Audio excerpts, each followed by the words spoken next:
Hi, and welcome to Rant on Reels. I'm Michael Fooch. And I'm Xavier Bonnet. Today on the podcast, we go deep into Alita, the Prodigy, and Happy Death Day to You. And we also are going to talk about a The question. Oscars. Yeah, we're gonna ask. We're gonna ask: are the Oscars out of touch with its audience? What do we think? Keep watching and you'll find out. Also, before we get started, be sure to like us and on Instagram and on Snapchat and on So everything funny else that we when are. You talk about socials. You just look like I know it's the out of worst. place. I am so out of place. It's so true. But yeah, I'm learning though. Yeah, it's good. That's fair enough. Yeah, I can name two of them. Like Fooch says, right? Follow us on Spotify, iTunes. We're on YouTube. Subscribe. Comment if you don't like what we're saying. You know, Or make fun of us that I thought we were on Snapchat and we're not on Snapchat. I lied. If you think I'm an idiot, you can go right ahead and comment that. Make me feel better. Many people have called Xavier an idiot, so you won't be the only one. Okay, well then. You don't have to go that far. And well, you didn't. You missed the Star Wars question a couple weeks ago, so yeah. Listen. Anyways, how you doing, Xavier? I'm doing good. You know, loving and living life as usual. Got some pretty good news here. What good news do you have? The greatest movie of all time of 2018. I've finally won the debate. It is now officially a reboot. Bumblebee. Yeah, but I like how I want you to kind of focus on some of the word choices you used. Is now a reboot. That means it was not a reboot when we were talking about it in 2018. They've now made the decision. You know what? We had some moderate success with this movie. Let's just start again. Well, there's a reason why they weren't. But my point, the way you worded the question made me right. Just so we're clear. No, you weren't right. They never definitively said which was it a reboot or was it a prequel. You're right now they said we've decided to make it a reboot. We decided to restart the franchise with Bumblebee. So that means before it wasn't a sure thing. You said it was a prequel. It had to be unless they tell me it's a reboot. It's a prequel. They were just, like, we're not really sure what we want to do here. It will change. It will change some of how I look at the movie. I probably would give it a little bit higher of a ranking. Yeah. So is it back to watchable now or unwatchable? It's still really bad, but it's probably like a 3 out of 10 now. Wasn't it already a 3? No, I gave it a 2. A 2's unwatchable. Okay.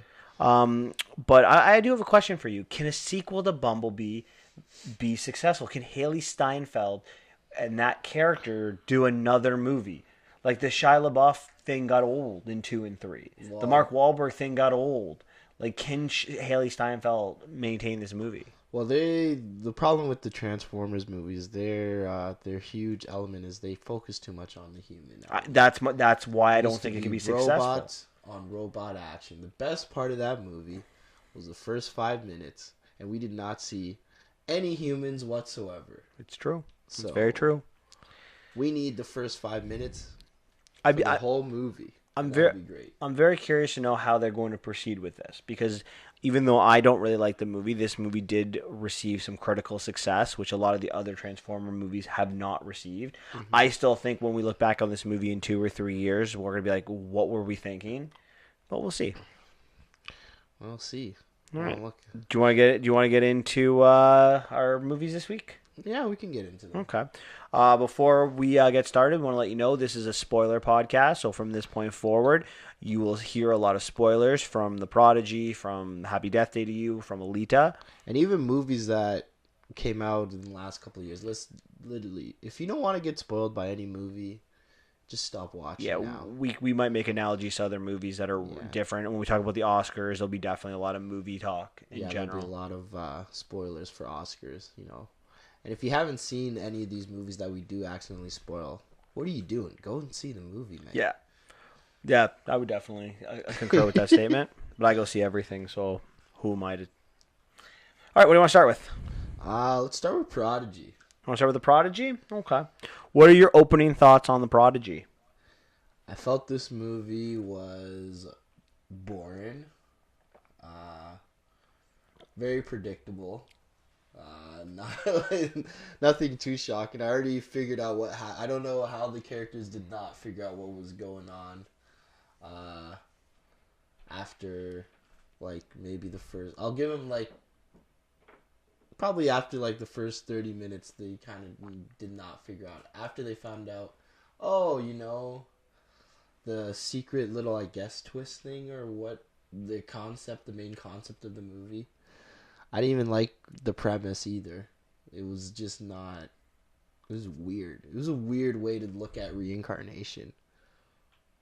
I agree with a lot of what you said. This movie is really boring and really predictable. I've seen this movie at least a dozen times, if not more. It follows the same formula. It does nothing different. And I'll tell you this formula in 7 steps. Mom gives birth to a violent child. Doctor finds early signs of concern for violent child, but says, don't worry, everything will be okay. Then the violent child begins to act weird. So the young mother is worried enough to consult with a well-meaning spiritualist, whether it be a priest or something along those lines. And the spiritualist tells the mom that the child is a vessel for big evil. But young mom doesn't believe this well-meaning spiritualist until more bad stuff happens, which is number 6, more bad stuff happens. And then the last step is young mother takes matters into her own hand, but at that time, it's normally too late. Too late. That's the movie, right? I just summarized the movie and that's the same movie as The Omen or Insidious. Or what was that one? Sinister. Oh my, yeah, right. All of them. Anything with kids and. This movie did nothing different. It didn't make you think. It didn't make you jump. It wasn't funny. It didn't make you feel an emotion. And the kid, like. I think what they were trying to go for is this genre of scary children, right? Yeah. Like the kid needs to be scary, but this kid wasn't scary. No. Sorry, this is the kid from It. This is Georgie. He's adorable, and he's not scary. He is no Divine Chase. No. You know who Divine Chase is, do you? No, I don't. She's Samara from The Ring, the creepiest girl in the history of cinema. Oh, that girl? That's her? Yeah. Oh, you looked that up, didn't you? No. Oh. You don't. How do you not know? I mean, she wasn't in The Ring 2, which is why I don't think it was as scary. Like Miss Chase is scary. Anyways, those are my opening thoughts. It's kind of hard though. Most kid movies kind of do creep you out and get scary. This one I wasn't creeped because the kid's adorable. Yeah. I'm sorry, but he's not a kid that you're like, oh my god, that kid scares me. Or do you remember like Orphan? Like she was creepy.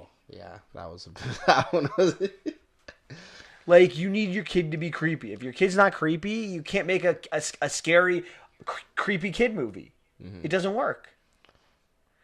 Anyways, so I will say this though about the movie: it opened up unexpectedly and actually very interestingly. Mm-hmm. So we expect this movie to be about this kid, this prodigy, but we actually have a woman breaking out of a home, running for her life as the sun is setting, runs to this highway, gets this woman to pull over. We realize she has no hand. Yeah. And we have like the best line of the movie. Yeah. My hand! He took my hand! My hand! He took my hand! Xavier turned over to me and he's like, if this movie's good, that's going to be a great meme. And I'm like, what's a meme? I didn't say that. I know what a meme is. I'm not that bad. But I really was hoping. That's why I wanted that movie. As soon as I heard that, I'm like, please be good, please be good. But I'm like, oh. So she gets saved. The cops come, and then this guy, this serial killer, we find out, walks out of the house butt naked with like holding something in behind his back, and then gets shot by all of these police officers. And we find out he's holding her hand. Can I just pause at that part though? Why did he was fully clothed, and then why did he just walk out butt naked? I don't know. I think he knew he was dying.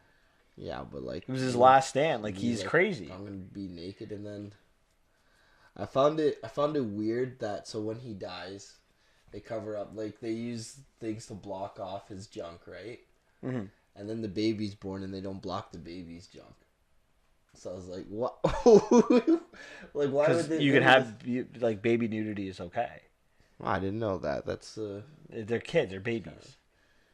We don't sexualize babies. Come on. No, I'm not like But that. that's why. That's why, right? If an adult, we sexualize the sexual organs of adults. We don't with like infants, right? Fair enough. I would have just blocked both. So at the same time as this guy is being shot, we have our main character Sarah, played by Taylor Schilling, and she is going into labor.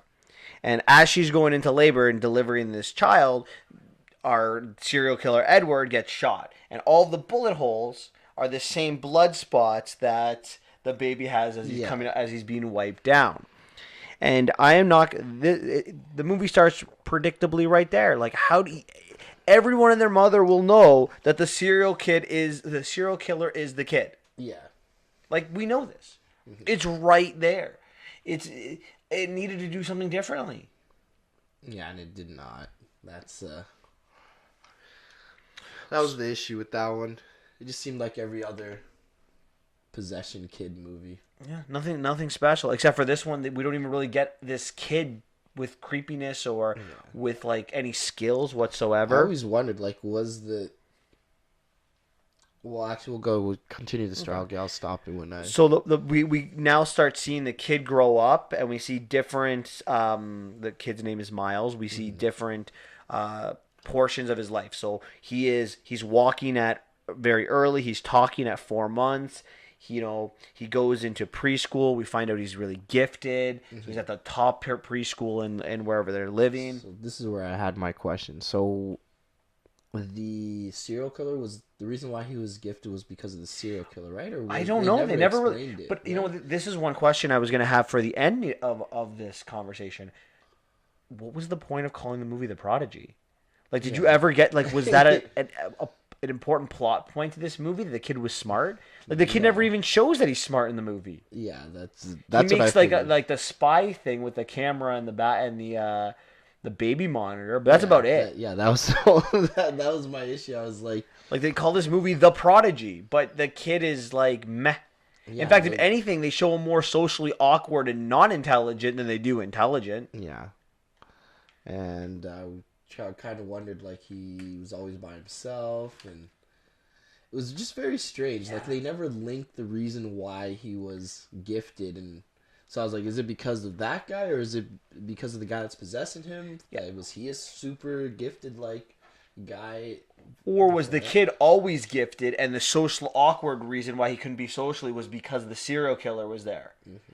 Maybe that's what it is, right? Yeah. Maybe he's got the intelligence. He was actually always supposed to be gifted, but the serial killer made him socially awkward. So it can never flourish? Yeah, they never explained that in the movie. So. And that's actually a really it's really problematic with this movie. It's very important that they develop this character, and they never do. Mm-hmm. So after we get to his 8th year, and now we see the typical ignorance of this kind of movie. Mm-hmm. We see... the main characters miss a ton of blatantly obvious signs, but my criticism is some of these signs were way too obvious. Like, he takes a pipe wrench and beats a kid. Warning! I feel like we should go to Lost in Space. Danger, Will Robinson. Yeah, when I saw that, I was like, oh, maybe he's just gonna... Like, I saw him walking with the wrench. I'm like, he's not going to hit that kid with the wrench. He's probably just going to smash the project. That's what I thought it was going to be. That would have made sense. Right? That would have been better writing. Because it would have been like everyone thinks, oh my God, he's going to hit the kid. And then he just hits the project. Yeah. It's not like even a jump scare. Like, you're just like, what? He just went ham. Like, I was like, holy, like, this is like... How did the parents not take legal action? Right? Like, that's... like, how was he in the school the next day? He goes right back to that school.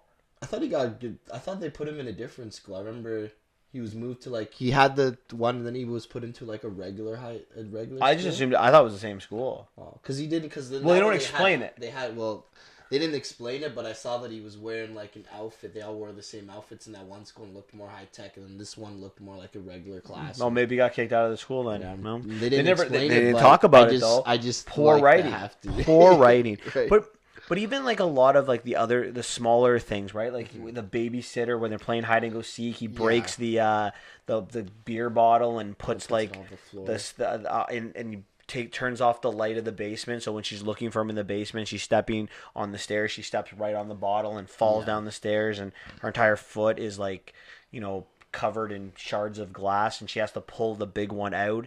It's not jump scares. It's just like, really? This is what you're showing us? Like, it's not. I didn't get the idea this was a horror movie in the middle portion of a movie, which is normally where the real horror part is. Yeah, where the most horror comes out. Yeah, it didn't feel scary. Because in a typical horror movie, right, the first act is normally like, is it horror? Is it just like psychological? And the third act's just overblown. But the second act's when you're like, oh my god, is this the moment it's gonna everything's gonna hit the fan? But no, yeah. But the to me the biggest, siren that should be jumping out at everyone is Sarah, the mom, goes into the kid's room and he's just speaking gibberish. Yeah. And she decides to tape him. And it might sound gibberish to her, but smart people will understand that it's actually a language. Well, I kind of thought it would be a different language. It sounded like of course it had to be a language. Like the way the throat, like we had that discussion, but like the way the throat was clicking and everything like that, I'm like, this is definitely a language. Yeah, it's definitely something. And we also know the genre of the movie, so it probably helps us out. But come on, if you're anyway, so I think it's stupid. So after the pipe wrenching, the kid has to go see a doctor, and the kid looks socially awkward, and the doctor basically says to the mom, like, something's wrong, we got to figure this out. And the mom gives the doctor this tape that she taped, and the doctor listens to it at night and calls someone else, and we find out this is like Hungarian, but like a dialect of Hungarian that only like 400,000 people in the world speak. Yeah, and it's like right ding ding ding ding ding, warning. Like, how is that not like the biggest red flag? No, you're crazy. Like, and the words that you were speaking were like derogatory, dirty words. Yeah, it wasn't like this movie he didn't say that. This movie got rated R because of that scene where they have to read what he said in his dream. Yeah, and then just the things he was saying, you're like, okay, this is not something a normal kid would say. Like, I forgot, what exactly did he say? Like, shut up, you... It's like slut and, like, skank and hoe, and I'm going to kill you, I'm going to rip your eyes out. Yeah, I'm like, this is not... Like, and there's more to it than that, but it was, like, that kind of aspect to it. You just seen your kid beat another kid with the pipe wrench, and then you hear that. Like, it's time to start, it's time to go start calling a medium or something. And remember, the next night she hears him say something else in English, like to tell the mom to F off, right? Yeah. I forgot that he said that. I was like, whoa. Like, you're just like, really? Mm-hmm. So, the spiritualist that the doctor calls in Sarah and tells him, like, listen, there's this thing, reincarnation. It's believed in everywhere but the Western world. Mm-hmm. Unless you're a hippie. Unless you're a hippie, yes. And maybe that your son might be reincarnated. And again, this is a very interesting conversation. Like, I think the spiritualist, his name is Arthur Jacobson. Mm-hmm. Arthur does a horrible job convincing her. Yeah. Like, I went to India once, and there was this guy in India, and he actually had died and wanted to go see his mother. And I took him there, and we were there for 3 weeks, and everything was good. Yeah, and then he passed away, and then he moved on. And then when she's like, I don't really believe you. Here, just watch this videotape of like an ABC documentary, like a hard copy. Yeah. Because that's going to make me believe. When I saw that, I'm like, man, it's like those YouTube videos of like Sasquatch or something like that, right? Focus on the Hungarian and the pipe wrench. Yeah. You're and like, let's be honest, like the example you have of the Indian kid, that's a PG kind of thing. Like, I just wanted to say bye to my mom. This person is hitting people with pipe wrenches and said, and that dialogue in Hungarian, the kid said it was a good dream. Yeah, like he was happy doing this. This is not your PG reincarnation.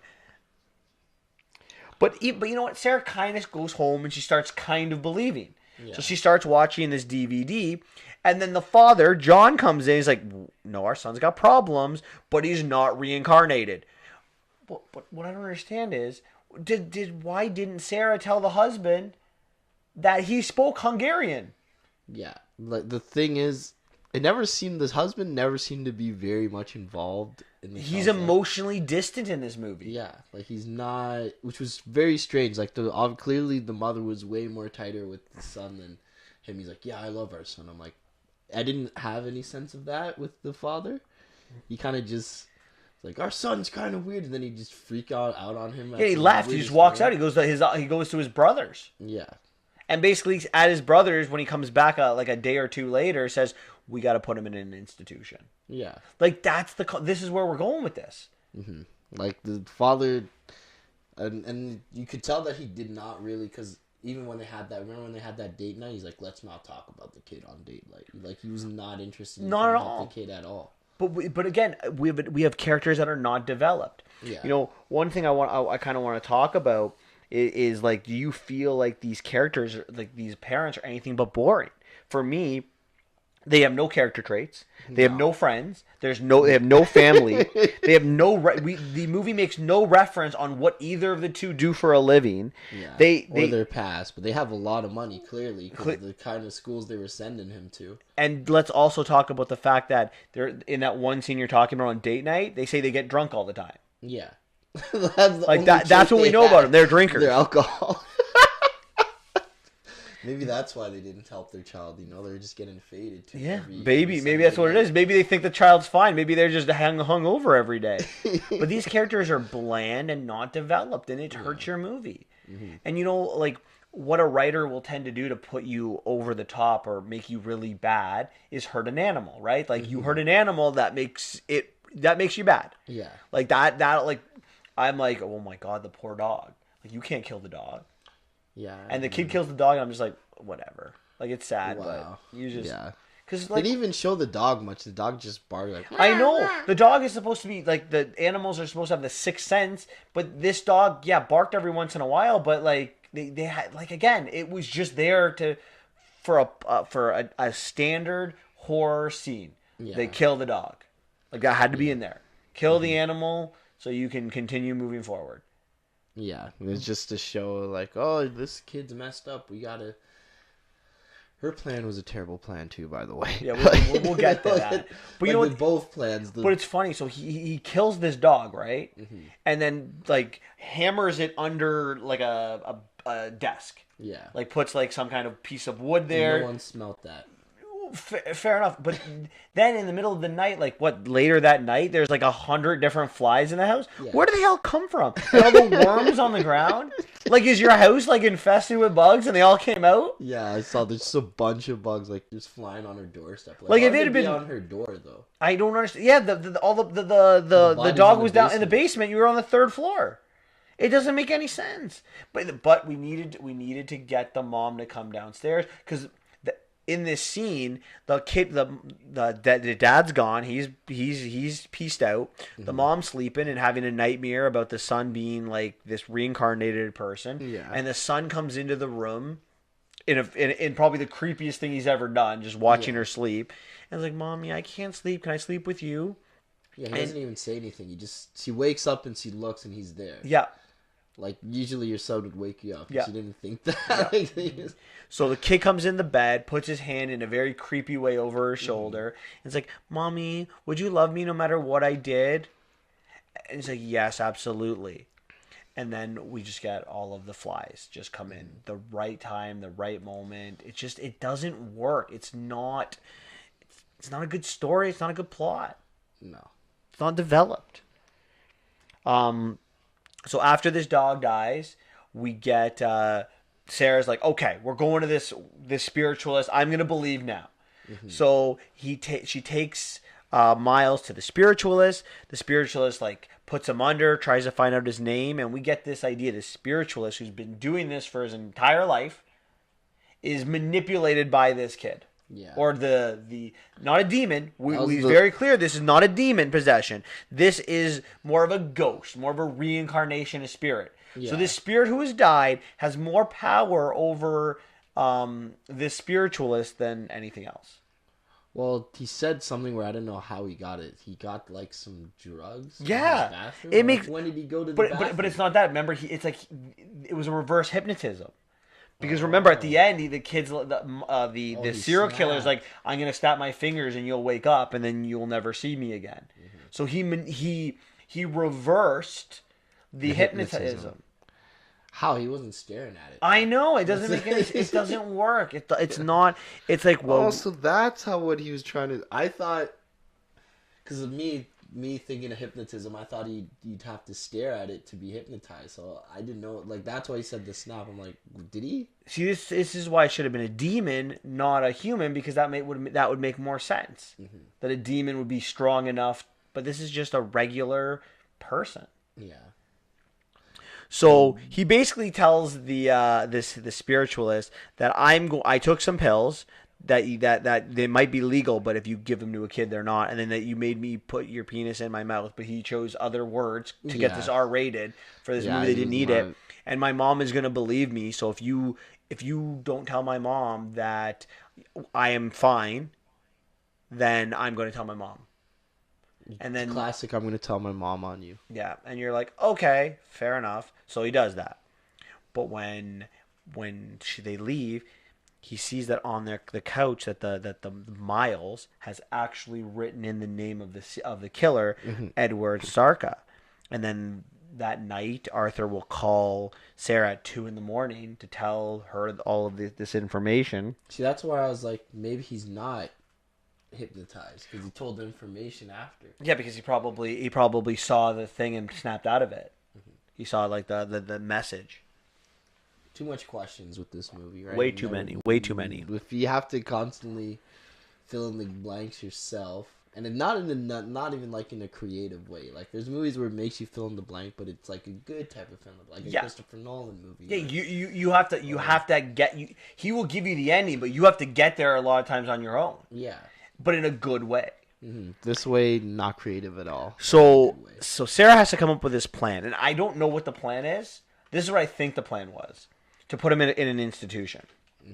Yeah, is that what you thought? That's what I thought the plan was too. Okay, so Dad's gonna drive him to the institution, and Mom's gonna meet him there. Yeah. But as Mom is cleaning up his room, she finds the kind of survivor book. So the girl who survived with the no hand, and all of like these articles that say that Edward Sarka's one last victim. So we find out this is the unfinished business. He wants to kill the girl. Yeah. Meanwhile, as the dad is driving Miles to this institution, and Dad's like, "I'm sorry, but your mom and I agree. We need to put you in this in an institution." He grabs up some kind of like sharp knife, cuts off his seatbelt, stabs the dad through. Cuts off the dad's dad's seatbelt, seatbelt. stabs the dad in the side. in the side. Dad gets into an accident and now is in a coma. Yeah. He's not coming back. So, well, it's kind of made it seem at the end that he was, but Yeah. so Sarah says she arrives at the hospital. She's like, "Okay, I'm gonna solve this problem. I'm gonna go kill this girl." Yeah. Which is the worst. Like, It makes no sense. Like, you're not gonna you're going to prison after that. So your kid will be okay, maybe. You don't even, but you're not even an expert in this field. Why wouldn't you call Arthur and ask him for his advice? See, this is the problem in this movie. Arthur kind of gives you some information, and you just go do your own thing. You have an expert or a so-called expert in this movie. Why wouldn't you go to them? Yeah. I don't know. It was strange. unfinished business. So Sarah drives to Ohio from Pennsylvania overnight and knocks on this girl's door. And I couldn't find her character. Like I tracked IMDb. I don't remember. Do you remember her name? Something St. James. Okay, so St. James. Mrs. St. James. So she knocks on her door and says, "Look, I read your book. Miss St. James, can I come in?" St. John. St. John. Can I come in? I just want to chat. She's like, "I don't really normally do this, but okay." So St. John's kind of, she's now got some kind of like robotic arm or hand, not arm, But That made me kind of think of Alita a little bit after when I saw that, but I'll go into it later. okay. And telling about her son that Sarah didn't know about. So Sarah goes into the washroom to take out the gun, pull out the bullets, and she's having she's definitely having second thoughts. Throwing up. She comes throwing up. She comes out, points the gun at her, and is like, I can't do this. Mm-hmm. And then the kid Miles comes in with a knife, stabs her, and Sarah just sits there and watches. Yeah, and Just sit there. rips it. Like this happened right away too. It's like you like looking, and he's doing like so that Miss St. John will know that it's not a kid stabbing her, that it's the serial killer. Which eye do you like? Because the kid has two eyes. 15 times, right? Mm-hmm. Hazel or blue? Hazel. And Sarah's just Blue. sitting there, Just sitting there. like Watching. whatever. So so the kid Miles stabs Miss St. John, and then Sarah goes and tries to help her out after she's been gutted. Yes, he's done. Yeah. It's too late now. So she runs after Miles, and then Miles tells her the serial killer in Miles tells her that Miles is gone. Yeah, he was gone the night he slept in the bed. This is when I didn't know. So that night he slept in the bed with her, that's when he was fully gone. Gone. But here's the question. How did he write the message to Arthur That's what I thought later too. on? It makes no sense. That's what I thought too. I'm like, But I think he did it on purpose as the serial killer to trick her to bring. I don't know how he'd think to do this plan, but why not just say that I'll give you Miles back if you take me to this girl's house. I don't know, maybe he thought she didn't want to do it. I don't know, whatever. It was weird. I thought the same thing too, and I tried to put a piece together, and that's what I could maybe, but that makes the most sense. But it definitely makes the still, most sense. Like I said, it's not very clear, so terrible writing. So Sarah pulls the gun out to shoot this kid, or her kid, and as she's about to pull the trigger, she gets shot from behind and she dies. yeah. I have a question. Could you have done that if that was your kid? Yes, 100%. If they Me, I don't think I could. Because it had the same. That's not your face. kid anymore. The kid's dead. Yeah, but you could, in the off chance, you're always like, maybe he could come back. Like we don't know how it works. Would you right? kill your kid to save the planet, even if your kid's 100% fine? Like what do you mean? Like The whole planet. probably not. You let the planet die? That's your child. Okay. greedy. Most people. I would say it's selfish. You're a selfish person. I respect that. I respect that. I'm selfish. So Miles ends up going to a foster family, and we get this idea it's to be continued. Yeah, I don't think it. Did the movie make enough money to have a sequel? No, I hope not. So Xavier, where does this movie go wrong? Like, where does it go wrong? Because I think you're with me. The first 5 minutes, first probably 10, 15 minutes, you're invested. Yeah, I was invested the first. I think it goes wrong. Just the characters were very bland. They weren't well written. Things weren't explained enough. Like you find yourself asking yourself too many questions, and you have to kind of piece it together yourself, but not in like a fun way. Like I feel like we got brushed up on that as well.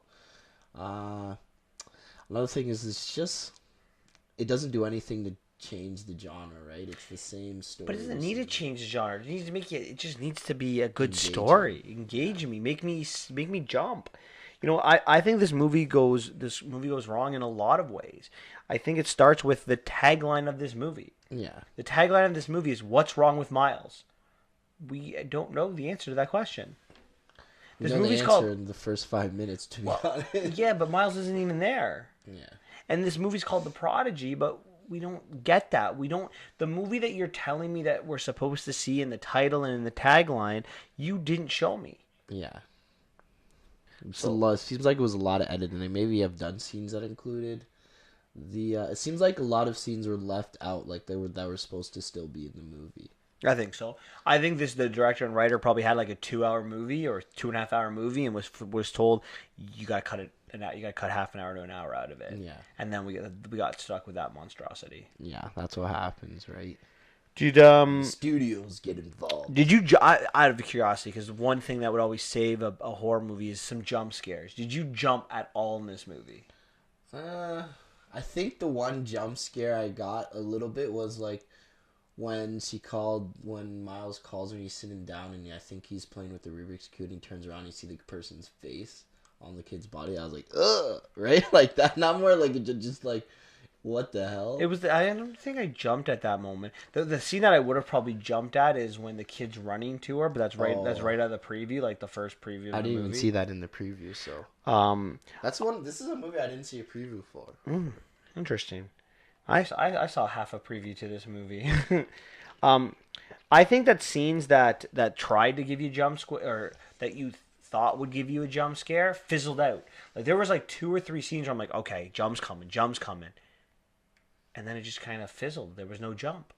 I think the best jump scares are when you think a jump's coming and you're like, oh, you're safe, and then bam, you get one. Yeah. But you didn't get anything, and I didn't jump at all in this movie, so I was very disappointed. Anything else you want to talk about in this movie? No. All right. Wow, you seen that, guys? You seen that, folks? What scene? What? Nothing. Never mind. I'll tell after. What would you give this ranking? This movie ranked out of 10? Well, I'd give it a 4 out of 10. You give it a 4 out of 10. Yeah. Why a 4? Because mine was a 4 before somebody else decided to. But the reason why I give it a 4 is it's just not. It doesn't do it, like I said, bland. Characters are bland. The writing's poor. Seems like it was heavily edited to include to get rid of a lot of scenes, and just wasn't really good. I wasn't invested. No, I meant because we trashed this movie very badly. Oh. Why a 4? What's the positives that you take from it? Oh, the positive. Oh, Like, my what got it to a apologies. 4? Because we made it seem to our audience that it was an unwatchable movie. We didn't say anything okay. positive. That's so you true. gave it a 4. So what is Fair your enough, my positive bad. to make it a 4? My positive is it's still. I feel like it would have been a lot more like. That's good. That's good. I feel like the positive is Georgie. Very, very cute boy. So he's from It. I want him to have a successful. He got redemption. He got redemption. He got eaten in It, but he did the killing in this movie. And I kind of liked the end a little bit, like the last half where she goes to shoot and then she gets shot because the guy's like, "What the hell? He's killing the child." Right? I did like a lot of the first act. I'm gonna give it a 4 out of 10 as well. And I did like a lot of the first act, and that's what saved it. I think there's like the concept, the formula is there, right? It's not the movie's fault. The formula, at least the movie followed the formula. Is what I'm trying to say. The movie tried. Formula. It followed it. It didn't do a good job with it, but the formula is designed to be good. Yeah. So it's got some positives. Plus, Not it doesn't many. really get reincarnation, right? No, That's more like a good. The reason why he came back is more like a reason a ghost would come back. It's still a failure. It's a failure of a movie. Of the movies that we're going to talk about, I think this is the one that we want you to avoid. Go see the ones we talked about last week, or go see the other 2 that we're going to talk about this week. Yeah. Okay, so that's it. Let's get rid of the Prodigy. Let's go on a Happy Death Day. Another Happy Death Day to you. To you, yep. Happy Death Day to you. Let's talk a little bit about that. So, let's start with your opening thoughts, because you didn't like the first one.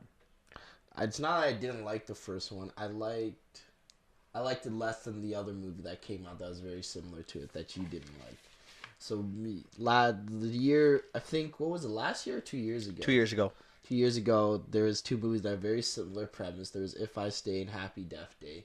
You liked Happy Death Day. I liked If I Stay more. Yeah, but like Happy Death Day, they're 2 different genres. This is Yeah, more they're 2 the same kind of concept, but this is a horror comedy. Yeah. Happy Death Day was a pure drama. Sorry. If I Stay is a pure drama. Mm-hmm.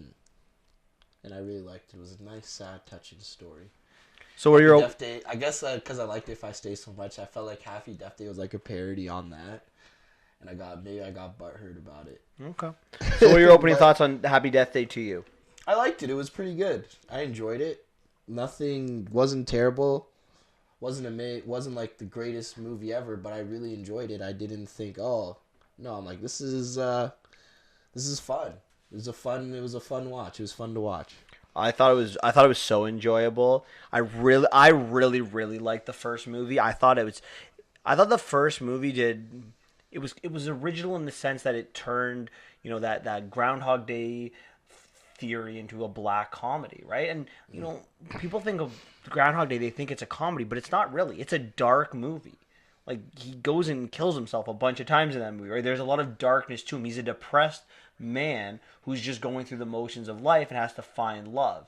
And in a lot of ways, that's Tree's character in the first movie. She's, you know, she's had some loss in her life. She's kind of depressed. Yeah, she's trying to go through that loss. So, and I think it does a really good job. This movie takes it another level. We have the horror comedy, but we get science fiction and we get some drama in this movie. This is more. The drama is good in this movie. It is. It actually makes you.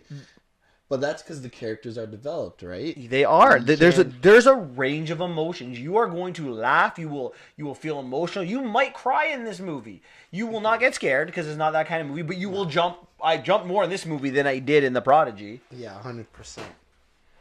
So there's some really good emotional scenes. You know, I will say this though.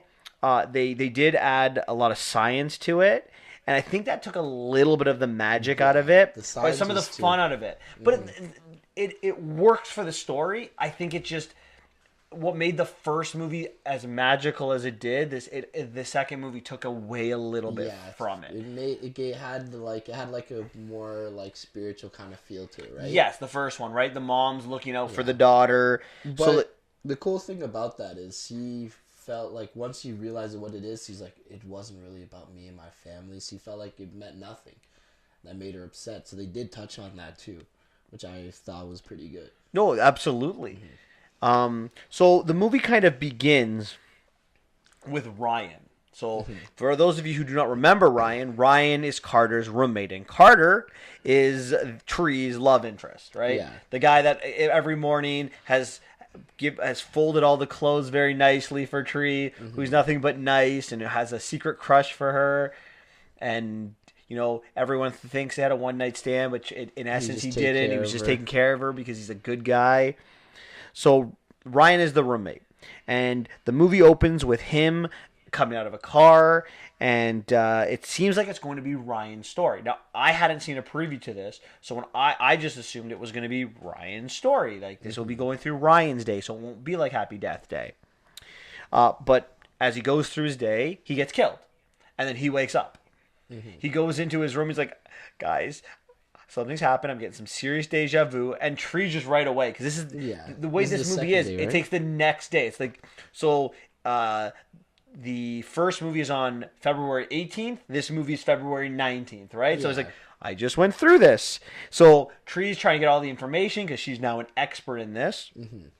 But we find out, and she recaps the whole first movie. Which, so if you haven't seen the first one, you don't need to see it to watch this, because in the first 15 minutes of the movie, you get a whole recap of everything that happens. We also, and I think that's a great touch. That's just it was a creative way to add that in, right? For you to remember. Yep. It's perfect. So we get this idea that Carter and Tree are going to stay with Ryan all day and keep him safe. We also find out that Ryan is some kind of engineer who's created like this time thing. And it's time warper thing. Yeah, but it has the side effect to create a time loop, but the idea is to slow down time. Yes. So you can live longer. Brilliant idea, but it has that negative effect that it's hyperbolic time chamber. Yeah. So, but it has this negative effect. It creates this time loop. So, Tree got out of hers. Now you're stuck in yours. Yeah. So they go to a basketball game where everyone's wearing the killer mask. Yeah. That's a good mask. I think that would be a good mask for like a Halloween costume. Oh yeah, it's so creepy. It is. It's really creepy. And like Tree's just sitting there, like, because it was Carter's idea to go to this basketball game because it's a school. It's a school. The mask is the school uniform, right, or the school mascot. The mascot. And Tree just looks as like, of all places to go, you came here. It's like, we're in public. Yeah, it's strength in numbers. Strength in numbers. But someone pulls the alarm, and Ryan gets kind of lost in the mix, and we see the killer coming after him. And Ryan runs away, and just before he's about to get killed, Tree comes and hits him with a baseball bat. Yeah. Brilliant. And they pull off his mask, and who's the killer, Xavier? It's Ryan.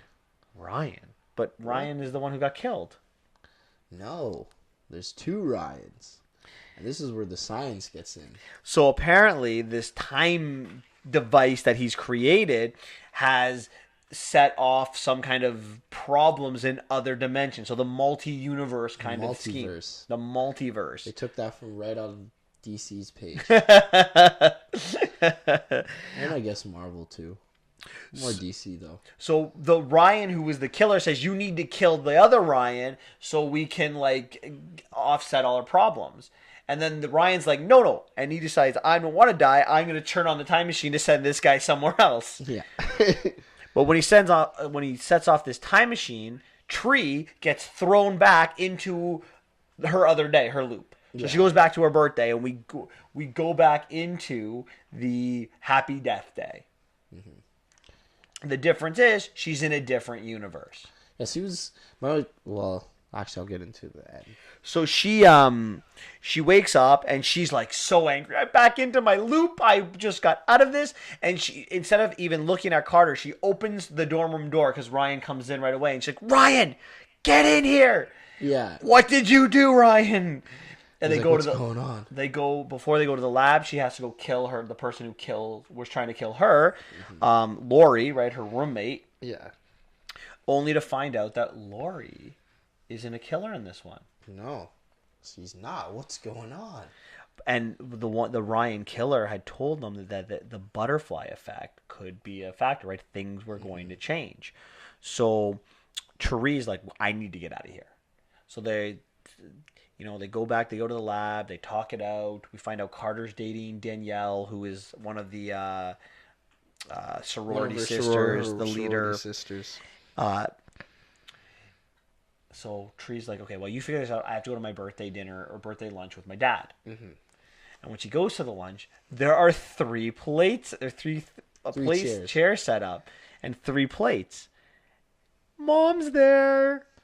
You forgot to tell that her mom died in the first. We one. did. We talked about it when we talked about like our opening thoughts, right? We said the mom had died. She was depressed. Oh, remember, we thought it was a spiritual thing. You brought it up too.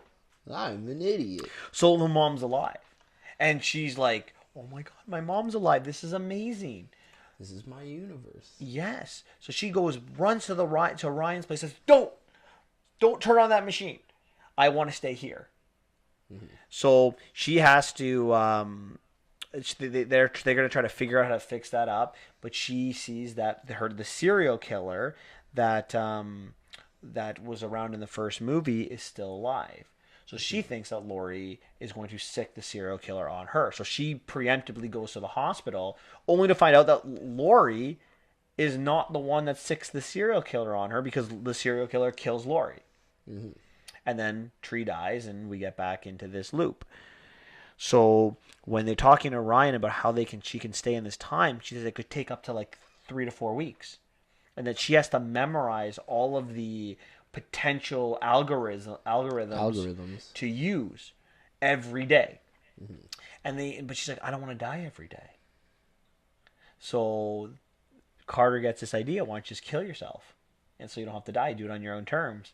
And then the movie goes into this like epic, brilliant cutscene of her different ways she used her montage to how she goes to kill herself. And I'm going to be honest. This is there's some brilliance. Do you have a favorite? I think my favorite is the one where she drank the bleach with the guy and the guy ran away.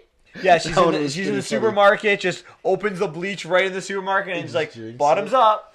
That one's really good. I like the wood chipper where she just like dives into the wood chipper. Everyone's just like, what the the electrocution in the bathtub. But my favorite is the airplane. Oh, she's going skydiving, so everyone jumps, and then she's in a bikini and just runs and jumps out of the airplane and plummets to her death. It's brilliant. That's just brutal. And as this is going on, some of the other cutscenes we see like she's very jealous of Carter and Danielle because she's in love with Carter. Mm-hmm. We see scenes with her mom and her dad, so things are good. So we think.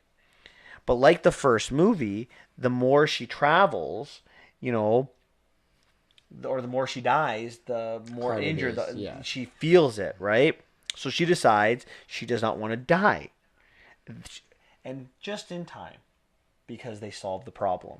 Mm-hmm. So she goes to her parents and like, listen, let's get as far away from here as we can go. Like, just let's go somewhere because she knows she doesn't have to die today because they're going to solve the problem. Mm-hmm. So, on the way though, she realizes that her memories she doesn't have the memories of the other tree from that dimension. So the mom's telling all these stories and like, this isn't my universe. So she's starting to get second thoughts. And as they're in the hotel room, they're watching the news, and Carter, being the class act that he is, went to the hospital to try to save Lori, and he died in the process. Mm-hmm. So Tree's like, no, I can't do this, and she decides this universe. She decides to kill herself one last time. And it's funny because when she woke up, she looked at Carter and was like, that's the last time I die for you. Yeah, this time I was thinking at that point where I thought, I'm like, oh, this is pretty good writing. So I was thinking, like, why wouldn't she just, like, why'd she drive all the way to that power outage to kill herself when she could have just drove into a pole as fast as possible? But I realized, like, that machine still would have worked, and then she would have been dead forever. So that's why I was like, oh, that's pretty good that she drove to that power. Smart, well-written, little things like that. I was like, oh, okay, that made sense now for me. It's very, very true, man. What do you think? Do you think, so she decides she's going to go back now. Mm-hmm. Do you think Mom or Carter? What do you think the decision she should have made was? Well, I don't think everyone has their own way of living. Me, I probably would have stayed for my mother. I would have picked my mother over potential love. You don't know if it was gonna. Right? You don't know. You're right. You don't. She has the conversation with her mom like the day before, like her mom gave her the permission, right? Like, well, not really. So her mom doesn't know what happened, but she's like, I just took a chance. You took the chance, right? Makes you feel good. I had you, didn't I? So she decides, but I'm going back. I'm going with Carter. I'm going to take that chance. I don't belong in this universe. I don't have the memories. I don't. Can you even survive in that universe without? Yeah, that's true. That's So we get probably the most. Not epic, but one of the most dramatic scenes in the movie where she goes to lunch with her parents, but she tells the dad to leave and just talks with the mom, and the red in her eyes, like as she's trying to hold back the tears, saying goodbye to her mom, how much she loves her mom, like how something she never got in ever. She never got to say in her world, right? No, because the serial killer killed her mom. Yeah. So it's just a really emotional scene. Mm-hmm. And then after that, we get some comedic elements. The dean has taken the time, the machine, so they have to get it back. Tree goes to the hospital to save Lori, and we find out the killer was the professor and the doctor that Tree was having an affair with in the first movie. But she wasn't having it in this one because the other. But why? Because the mom was there to keep her on the straight and narrow. Yeah. So Lori was having the affair. So in this movie, the killer was never coming after Tree. The killer was always going after Lori. Mm-hmm.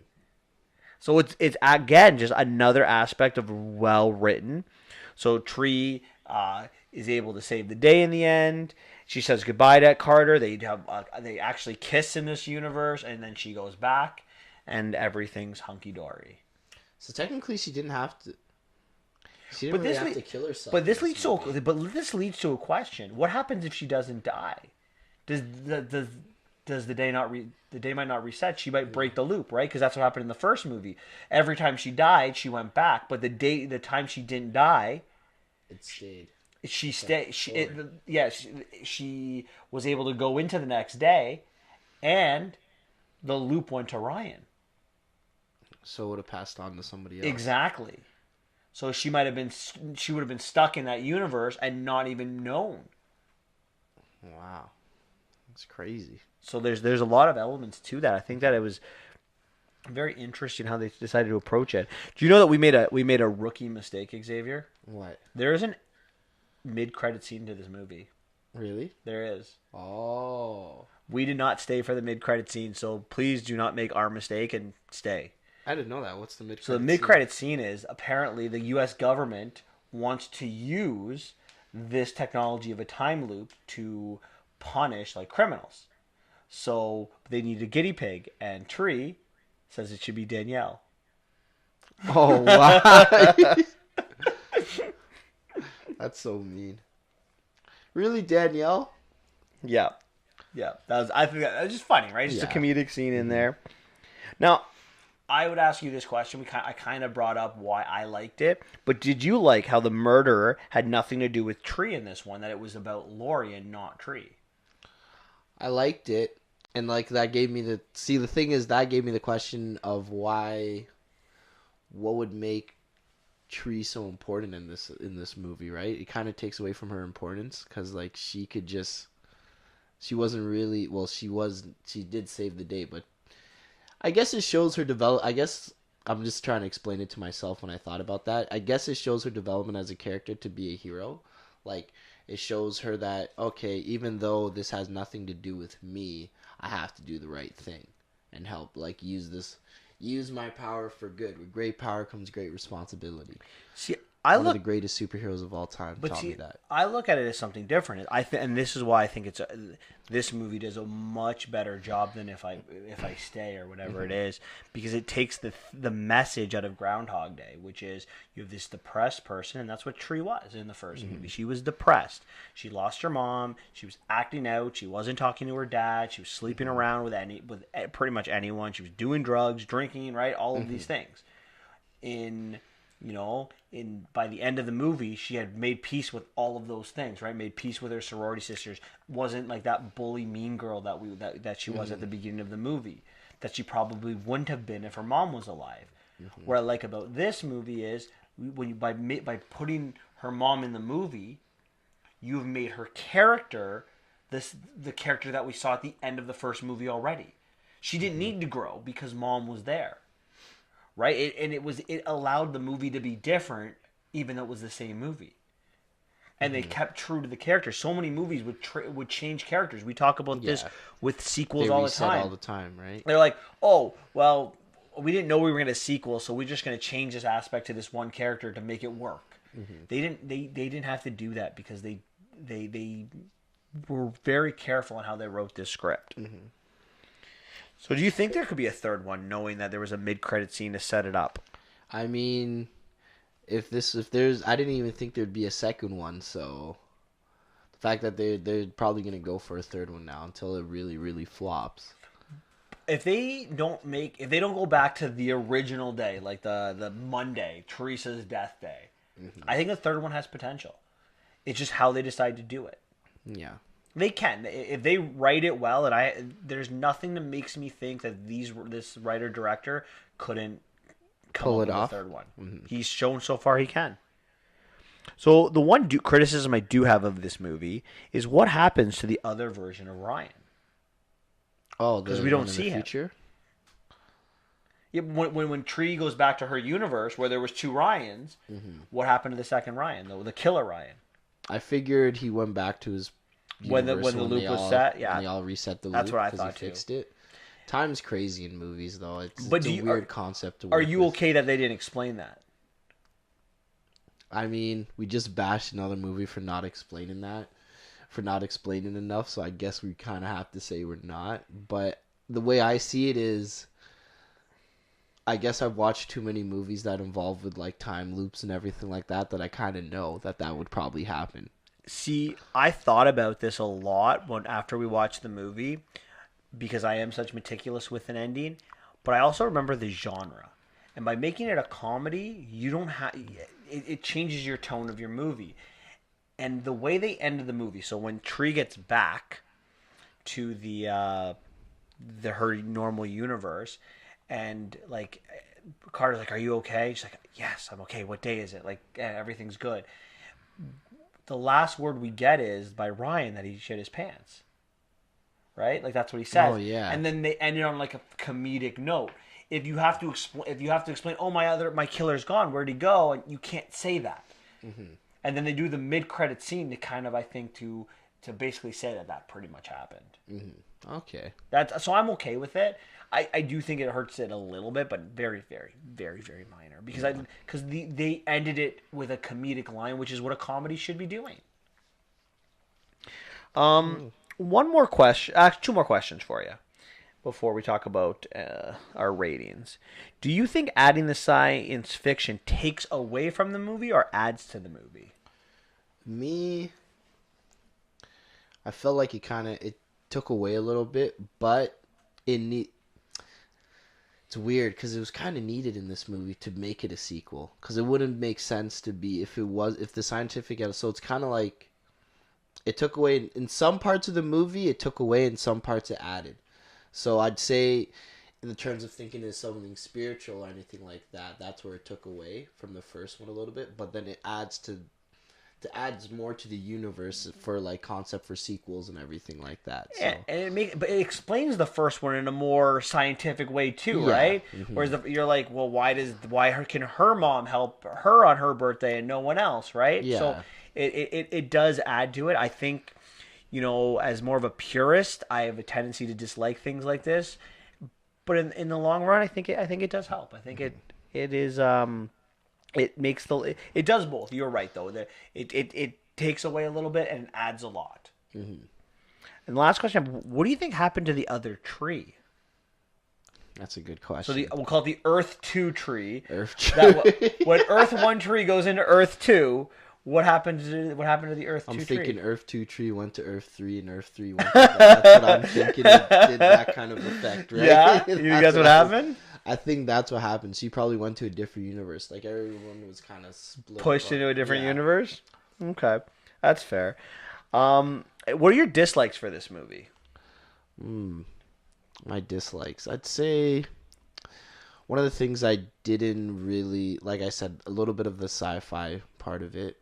I did have another one of my dislikes was the fact that the killer wasn't trying to kill her. It was more towards her Lori.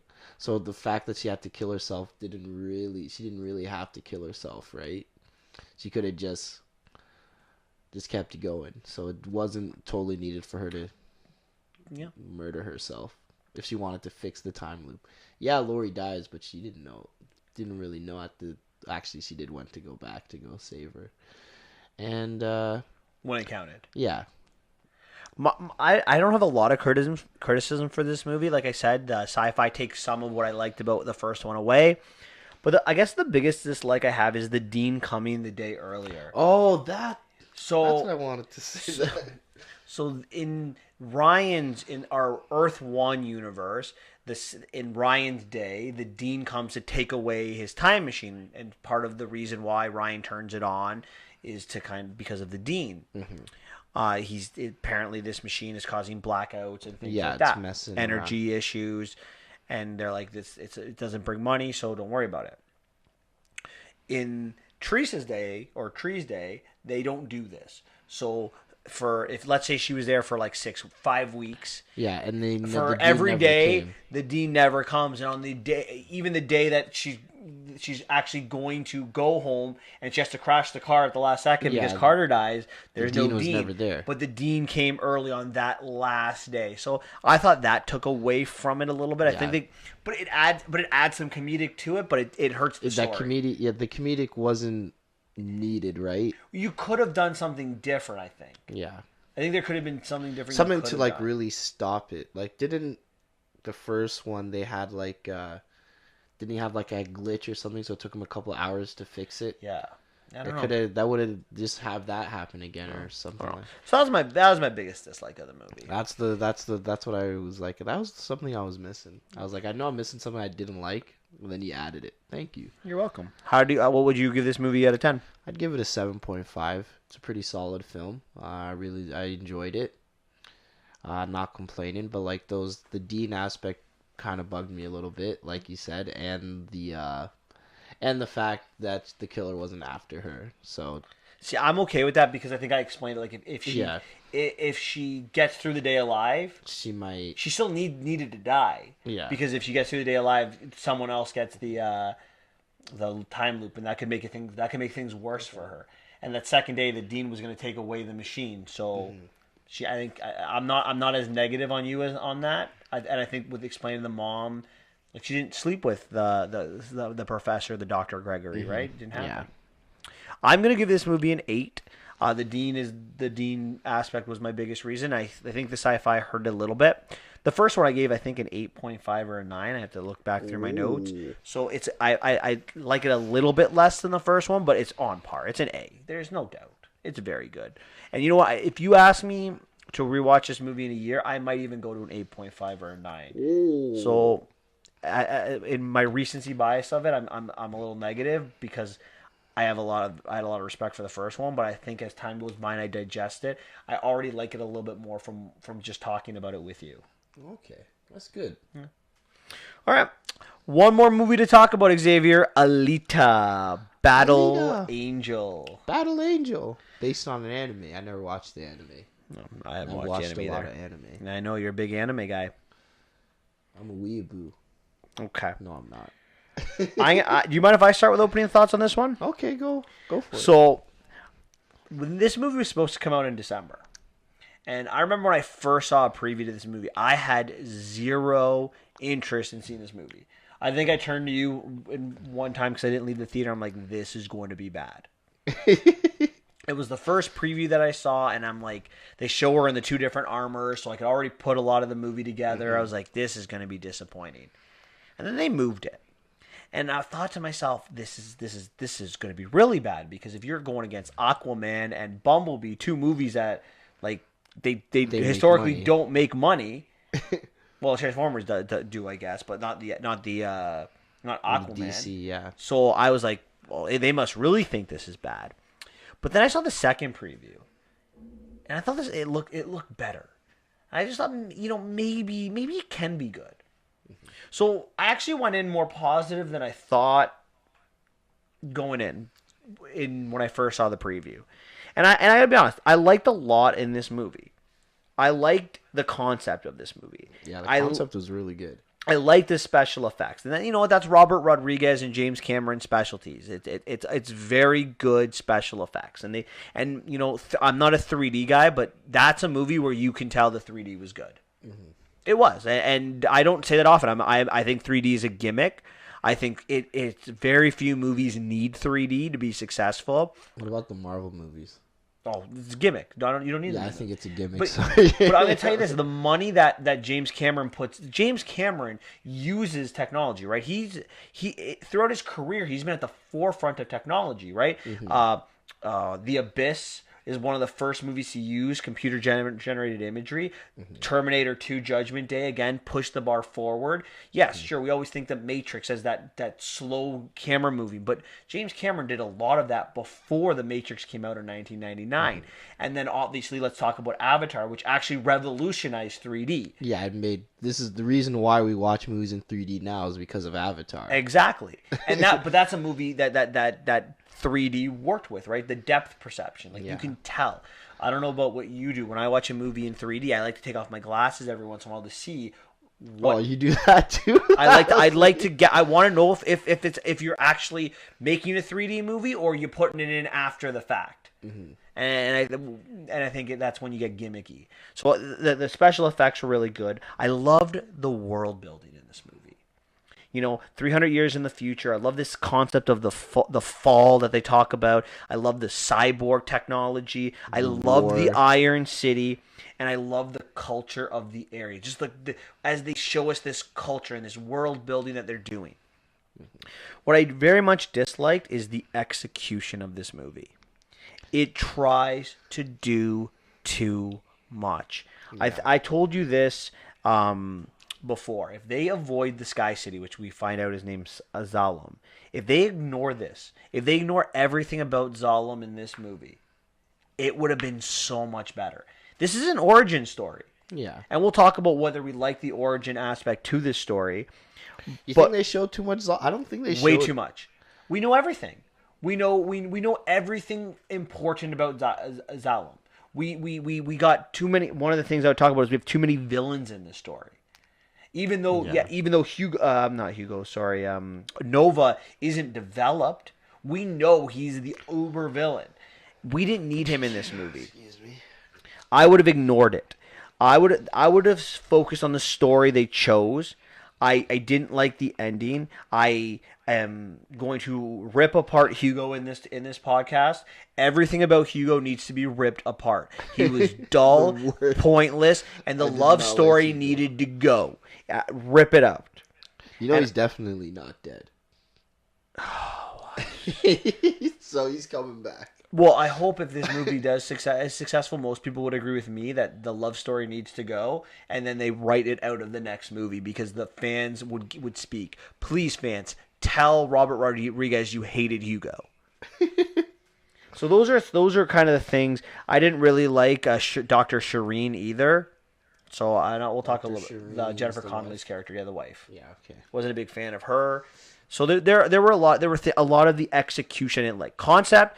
Brilliant, really liked. World Execution, building was great, yeah. struggled. So those are my opening thoughts. I know they're longer, but I'm passionate about this movie. I'm in the same boat as you.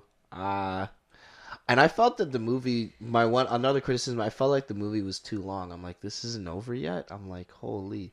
And the problem with a lot of movies that are based on anime, they try to span, or like a TV show, they try to span too much, right?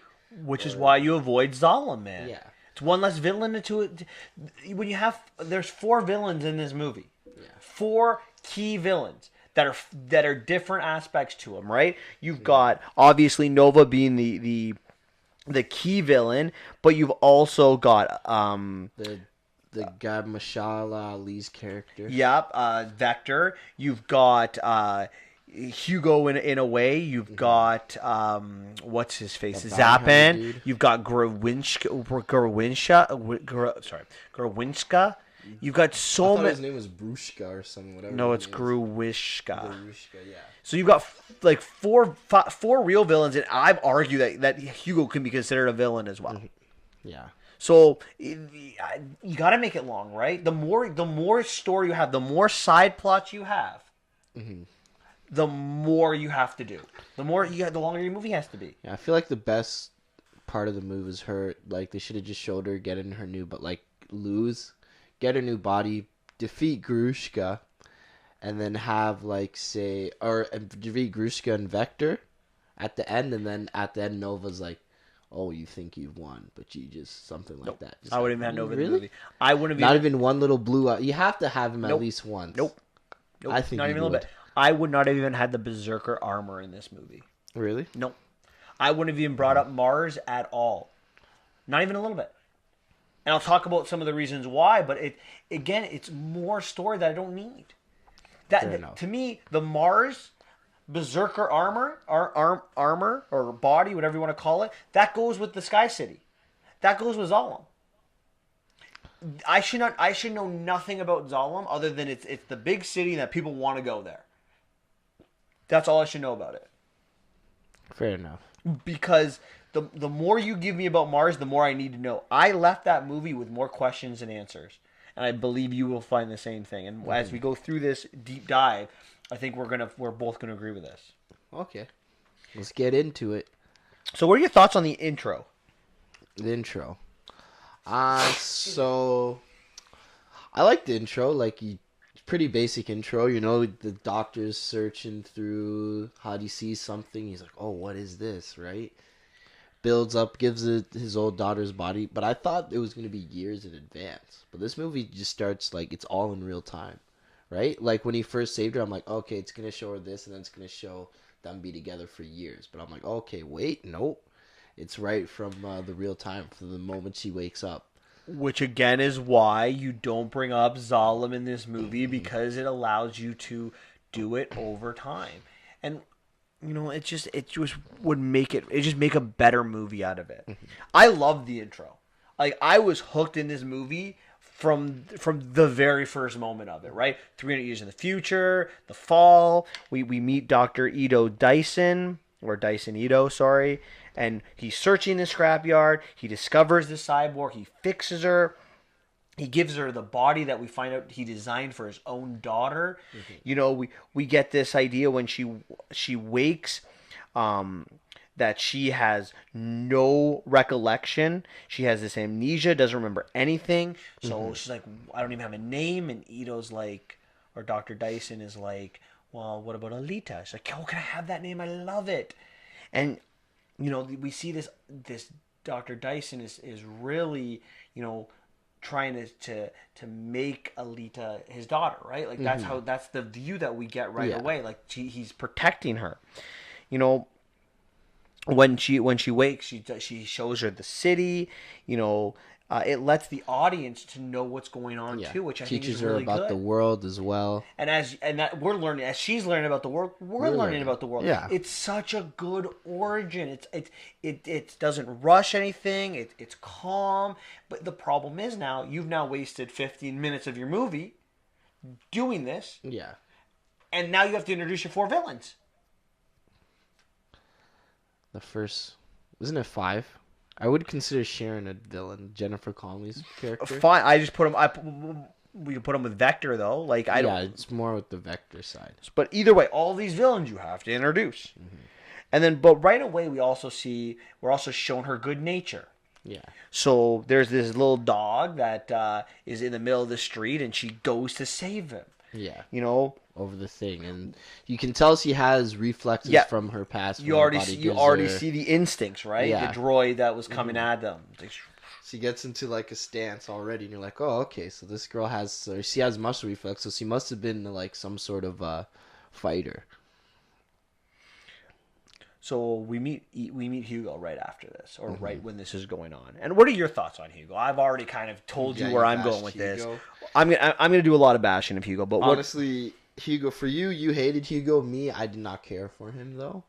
I was just like, okay, like this aspect, they could totally just throw this aspect out and it'd save a lot of time in the movie. But I guess they needed someone like the Doctor wants to protect her, right? They kind of need, well, not Hugo, but they were trying to use Hugo to show her like the darker side of the city, right? Whereas don't make a love interest. I mean, the Dyson is more the innocence side of her, right? Like the Karen, the justice, innocence, and I guess it's kind of like a yin and yang they're trying to show her. Yeah, no, I agree with you. I think he's so dull. And you know what? It's immediate. I had that guy figured out in 3 seconds. He is shady, shady, shady. And I'll tell you this. The movie does. I don't think the movie does. I don't even think the movie tries to hide his shadiness. No. I think right away you're like, just the way he looks at her. It's like, oh, there's some parts there for me to use. Like that. There's fancy. Look at this. Now, I don't think the preview shows this. I think the preview does not show the shadiness. But that movie right away. And she gets attached to him right away too, like immediately. And you know me, we've talked about this on the podcast before. I am a love at first sight person. When we did the Notebook last week, I was all about love at first sight. But come on, hey man, she was in love. This is what happens when you're good looking. And then, so this is the second day when they go out. She breaks all of Dyson's rules, right? No motorball. They play motorball. Be back before dark. She's back after dark. Yeah. Like the second day, she's in the house. Like keep that guy away from your daughter. Right? Like we find out his dream is to go to Asylum. I think that's everybody's dream. Yeah, to be honest. But it's clear right away that he was going to do whatever it takes. I will backstab and screw whoever I need to get there. We saw it too. He said he's like, I will do whatever it takes to get to Zalem. I'm like, okay, so this guy definitely. Like I already thought he was shady already, and like he just confirms it. Like it's 5 minutes, or like 5 to 10 minutes with this Hugo, and I'm just like, please, kill him, move on. It's just a waste of life. He's not an interesting character, and at least I don't think he's interesting. No. Feel free to disagree with me, but there's not once. He's probably a main character in the original anime, so that's probably why he was there. But maybe he was written better in the anime. Maybe. But again, they did it in such a short span, right? But that's what this is what you were saying, and I agree with you 100%. I understand the anime's got, I don't know how many books. I know there's a video game that goes with this. Yeah. There's a ton of things that go with this. Take what you like. Get rid of the rest. Mm-hmm. You see this with the Marvel universe, right? They don't follow the comics word for word. No. They get rid of characters, they change characters to make it work with the story they're trying to 'cause tell. sometimes some elements in anime are not going to work in a movie. Like They're not. Dragon Ball Z, I don't think they'll ever work as a live action film. It would, but it'd be very, very tough. Yeah. The problem is why Dragon Ball Z would struggle is it's got Dragon Ball with it. But we're getting off topic a little bit. Yeah, here. no, I'm just saying it's the same thing with. But take the good elements to the story. You can bring in Hugo in the next movie too, right? Yeah. There's no why does he need to come into this movie? That's all I'm saying. Like, I bet you Shireen, Dyson, Hugo, Zapan, Gruinchka, Vector, Nova, Alita, they're all characters in it. Yeah. Why do they all need to be in the first movie? If your goal, here's a question for you: Do you think their goal is to make to make a cinematic universe with Alita? Probably. At least a trilogy. Would you? Yeah, agree with that? like a trilogy. I think that's everybody's goal, especially with James Cameron now. Fair enough. So I agree with you 100%. So if you're going to make 3, 4, 5 movies with Alita, why does every character need to be developed in the first movie or brought in the Or first movie? introduced. When they make a Batman movie, they don't make Joker, Penguin, Mr. Freeze all in the same movie. They did in the Forever, and that didn't do too well. Or was it Forever, or was it Batman and Robin? No, what was the one with Riddler and Two-Face were in the same movie, and then Poison Ivy, Bane, and Freeze, and those were bad movies. Yeah, that's what I'm saying. But in the first movie, in the original Batman, they had Batman in the movie, and they had Harvey Dent, but they didn't bring them both involved, right? Yeah. Like, they do it slowly. It's about slow It's process. and that's what makes it so awesome, right? So I really disliked Hugo, and I will continue. We'll continue talking about his uselessness of a character as we continue with his deep dive. He's not even strong. He's useless. He's stronger than him. What are your thoughts on the motorball? We got a motorball scene. What are your thoughts on that? I actually kind of think it's a interesting sport. I thought it was an interesting way. It's kind of like the champ. It's like modern day gladiators, right? The champion gets to go live lavish life in the great big city, right? Because you can tell that, and people will do anything to get to the city, right? You'll learn later on that one of the reasons Ido's daughter died is because some man was desperate to go to motorball. He was like, "Oh, I need the steroids." So, I like the Powerball. I like motorball, but I'm a little confused on motorball. Is motorball a game or is it a battle royale? Because on the street when they were playing, it was like a game. You have to put the ball into the basket, the wall, whatever it was. Yeah, it's kind of like soccer, basketball, something. Yeah, like it was that. kind of mixed up on rollerblades. See, but in the arena, it was like a battle royale. People were just killing people. I feel like if you're playing with your friends, like if you're playing football with your friends, you're playing like flag touch football, right? And then professional football is a lot more tougher than that. That's what that's the kind of idea I got from the both.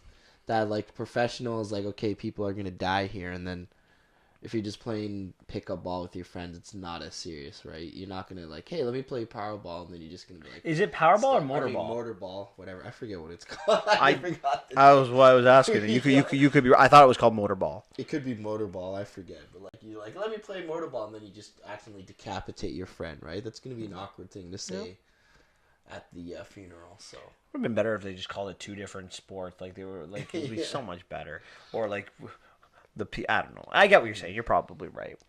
So with the second night when Alita's at home, we have this question: who is Dr. Dyson? yeah, Because he kind of looks a little bit shady too. yeah, he comes with a bloody hand. And His first night, Alita wakes up. He has his suitcase, his bloody hand, like you're saying. Nice fancy hat. So here's a question for you. Do you think we as an audience are supposed to think that he is killing these innocent women, or is it just for Alita? I think I had that question too. I think it was for Alita, and then we were supposed to think maybe it was supposed to be him, but I never got the feeling that like he was a killer. right? Like, if he's a killer, why would he just kill innocent women, right? Didn't make sense. He would have just killed his nurse. Yeah, why would he help Alita out too? Like, I think it's for Alita. I don't think it's for us. I don't think it was I think it was for her because it leads to that second night, right? Where he goes out again with his suitcase and she follows him this time, and it looks like he's about to kill this innocent girl. So she grabs him like, no, you can't do it, and it's like, Alita, what are you doing? Yeah. And we find out there's this trap that these 3 assassins are trying to kill Dr. Dyson, and that Dr. Dyson is in fact not a murderer but a hunter killer. No, or hunter warrior. Hunter warrior. And these 3 cyborgs have trapped him, and they're about to kill him, but Alita, using all of her instincts, kills 2 of them and then maims the other one, Gruwinska. Yeah, that was an awesome scene. It was a great sequence. I was like, a little good thing. The action scenes in this movie are top notch. That is what Robert Rodriguez and James Cameron do better than most directors. They have their action sequences locked down. Yeah, that's 100% true. So Dyson now tells Alita a little bit about her heart, that she's got to be at least 300 years old, that it's old technology, that she can't be hunter warrior even though she wants to be. Yeah, you can't be it. Not under my roof. She can definitely. What I'm like, wouldn't you let her be a hunter warrior after you just seen that? But we get this idea, right? We find this out the next day. But she's like an actual soldier. Like, that's her. Like, she was created to be a soldier. Yeah, she's a warrior. But he's trying to be this dad figure to her. Yeah. He's like, no, you have a new life. You have a second life. Yes, this is your opportunity. But he looks at a second chance for him too, right? He tells her at this stage that that his daughter died, that his wife left, that's why he became this hunter warrior to kind of get revenge, to make himself feel good. He also talked about how he used to be a motorball engineer to help out people in motorball, or a doctor for motorball people. So we get all of this information, and that his ex-wife is Dr. Sharon, who's now working for Vector and wants Dyson to go help Vector out with the motorball. And he's like, nope, not doing it. I'm helping innocent people. Again, to show this good character that Dyson changed, is. Right? So Vector, we also find out, he's the one who's running the show in Iron City. Yeah. He wants he is corrupt. He basically is helping people up. He gets his orders right from Xylem. He can be controlled by Nova, which I don't understand how that works. That didn't. I thought that was something. I'm like, is he a robot too, or like, no? But he's not though. So I'm like, what is going? That was weird. Maybe he's like the ultimate hacker in year 300. You can just hack people's brains. See, again, I didn't like that. Another question: How did he survive for 300 years? Oh, Nova. Oh, yeah, that's true. Who knows? Yeah. So I mean, Alita's survived. Yeah, but she's a cyborg. Maybe Nova's a cyborg. We saw him. Yeah, he could be a cyborg. We saw him with his hands, didn't we? But he could be a more advanced cyborg. Well, maybe right? you're right. You're right. I guess that's true. We're thinking too far ahead. We don't even know if this movie will get a sequel. Yeah, I think it will. It's doing very well overseas. Oh, really? Oh. Yep. So Vector also runs Motorball, and to get parts, he uses Hugo and his crew to go steal parts from cyborgs. Yeah. So he's a thief who steals from cyborgs, and he hides this from Alita because Alita will turn against him. Yeah. I have a question, though. Like, the one guy, because we see in Motorball, the guy with the stretchy hands, he kills the one person in the Motorball. Yes. And then he gets his arm cut off, and he's like this. He's like our size, right? Yeah. But then it goes to Grushka because they gave it to Grushka, and then it's massive, and it's the same arm. That's what I was like. Shouldn't it be small? Like, did they reverse engineer it? I don't know. Maybe I would argue that they reverse engineered. Yeah, that's what I would think probably. But I'm like, why would it be the same color or anything like that? Wouldn't they match his? But this is the one problem with, as much as I like James Cameron and Robert Rodriguez, they're very good in special effects. They're very bad in plot. Yeah, that's so. They steal plot from other movies, like concepts, and they just kind of like tie them all together, and sometimes it works, sometimes it doesn't. And I don't think again, this is the criticism I'm going to have of this movie is the plot aspect, right? The execution of it. So, again, I find that we were seeing too many villains here, right? You got Nova, you got Vector, you got Gurwinska, you got Hugo, you got Shireen. You've got... again, Hugo is so unnecessary. Now he's this guy who's collecting these parts. For Vector. Yeah. And then he takes Alita out to a ship from the war, from the fall. Yeah. It's a Martian ship. And Alita sees the ship, light goes off. Yeah. She jumps into the ship. She knows how to use all of the machines, all the buttons in it, and she finds his berserker armor. Yeah, she has motor reflex. I don't know how you have motor reflexes on like a ship or anything, but I've never had amnesia, but I'm pretty sure. Again, I don't think this needed to be this. This also asked me a bunch of questions.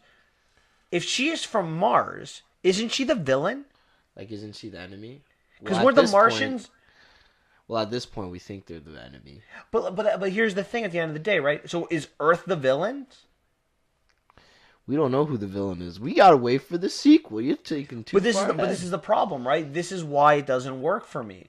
Because if either the Earth is the villain in this war, or the Martians are the villain in the war, and if the Earth is the villain, then everyone in that, like, I what feel about all like the other cities that fell? I think Are they all like Martians- the same thing, or are the Zolans the only? Was Zolan the only bad city? On the other Earth cities fell because they were. They said they attacked every city, every The other Martians city. did. We don't know because So is all Earth bad? And if all Earth is bad, why are we trying to save Earth?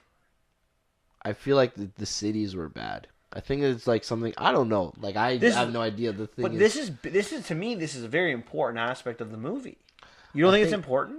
I think because what I feel like they're trying to do is with some movies, right? Like say a TV show or like a Marvel movie that has supposed to have a sequel. They want you to have these questions and come up with little theories. That's kind of creates more buzz for like the sequel or something like that. That's what I feel like they're trying to do.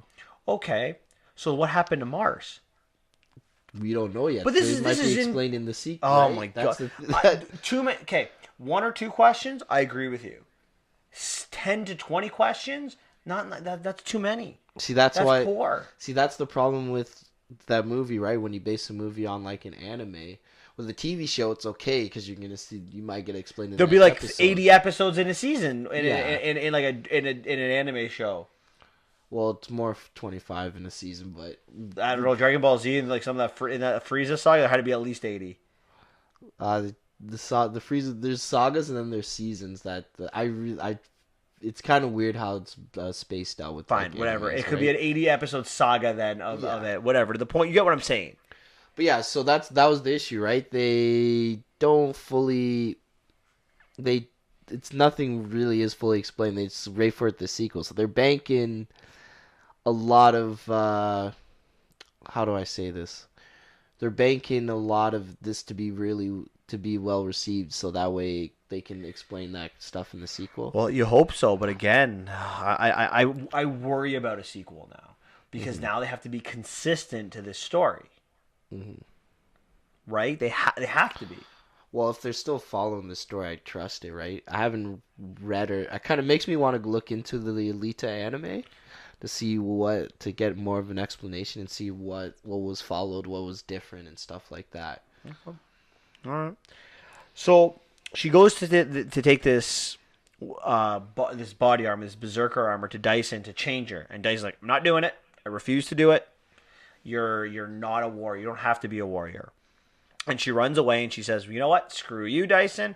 I'm going to be a hunter warrior." And she goes to sign up. Yeah. She becomes a hunter warrior, and the first thing she does, easy to become a hunter warrior. Like anyone Sure it can is. just sign in. yeah, That's well, it's like if you die, you die, right? Like, Yeah. there's no liability. I don't know why people would want to be a hunter warrior because especially if you're not if you're like Dyson and a human being going after cyborgs. Yeah. Hey, you had a pretty fancy hammer. Yeah. That's all I had going for Yeah, him. that's it. He's also like an old man, so Yeah, I don't know how he survived so long. I don't either. Just another question I have. So Alita, after becoming a hunter warrior, goes with Hugo into this bar, the Kansas bar. So it's a bar for hunter warriors. Yeah. And she tries to get people to help her. Band together. And she goes after the leader of the Hunter Warriors, or the baddest of the Hunter Warriors, is Zappin. And Zappin basically calls her out and says, "Look, I can teach you the rope." And Alita just beats the hell out of him, embarrasses him. I'm not gonna lie, I like the introductions of all the Hunter Warriors, the way he introduced them, and the guy that had all the hounds. I'm like, that guy's sick. Oh yeah, the Hellhound guy. I was like, whoa, that guy. It was a great scene, but again, this is the world building part of the movie. Yeah. But the problem is they went too far with it because they made Zapan a villain. Yeah, for no reason. That's fine. Make him a villain. Bring him back in the second movie. Honestly, I thought, because it was an anime, there's always that one Vegeta-like character, and I thought that was going to be Zappin. But I was totally wrong on that. I was like, maybe he'll be like... It was Shireen. Yeah, it was weird. So anyways, there's this huge fight sequence where basically Alita says, if I can beat all of you up, you have to help me. Mm-hmm. Which I find funny because it's only one guy. If she can take on every Hunter Warrior by herself, why would she need all the Hunter Warriors to help her against Grisha? Well, even after that, I'm like, man, if she could, like, remember how easy it was for her to just go up and see march to Vector's area. I'm like, why did she need the Hunter Warriors at that first place if she could just do it by Absolutely. herself? It's funny. We're gonna talk about how she's gonna fight. Grisha is gonna show up and she's gonna fight him and gonna destroy her body, and then Dyson puts on her actual armor, right? Mm-hmm. The Berserker armor. She was stronger with the other armor initially. Like her first fight sequence with the battle armor, she struggles. Yeah, which one was the first fight? The motorball. Oh yeah. Like she struggles with it. She gets like pushed down. I mean, I know. Like, well, those guys were bigger though. I guess. Plus, it was like her versus a bunch of people, right? And then, but she did break out of it. She did. Yeah, she got it. But she seems stronger in this fight sequence with the Hunter Warriors than she does in the motorball. Mm-hmm. But anyways, so the fight sequence with Goriska where she gets cut to pieces and still with the one arm punches him in the eye. Brilliant. Another great fight sequence. Mm-hmm.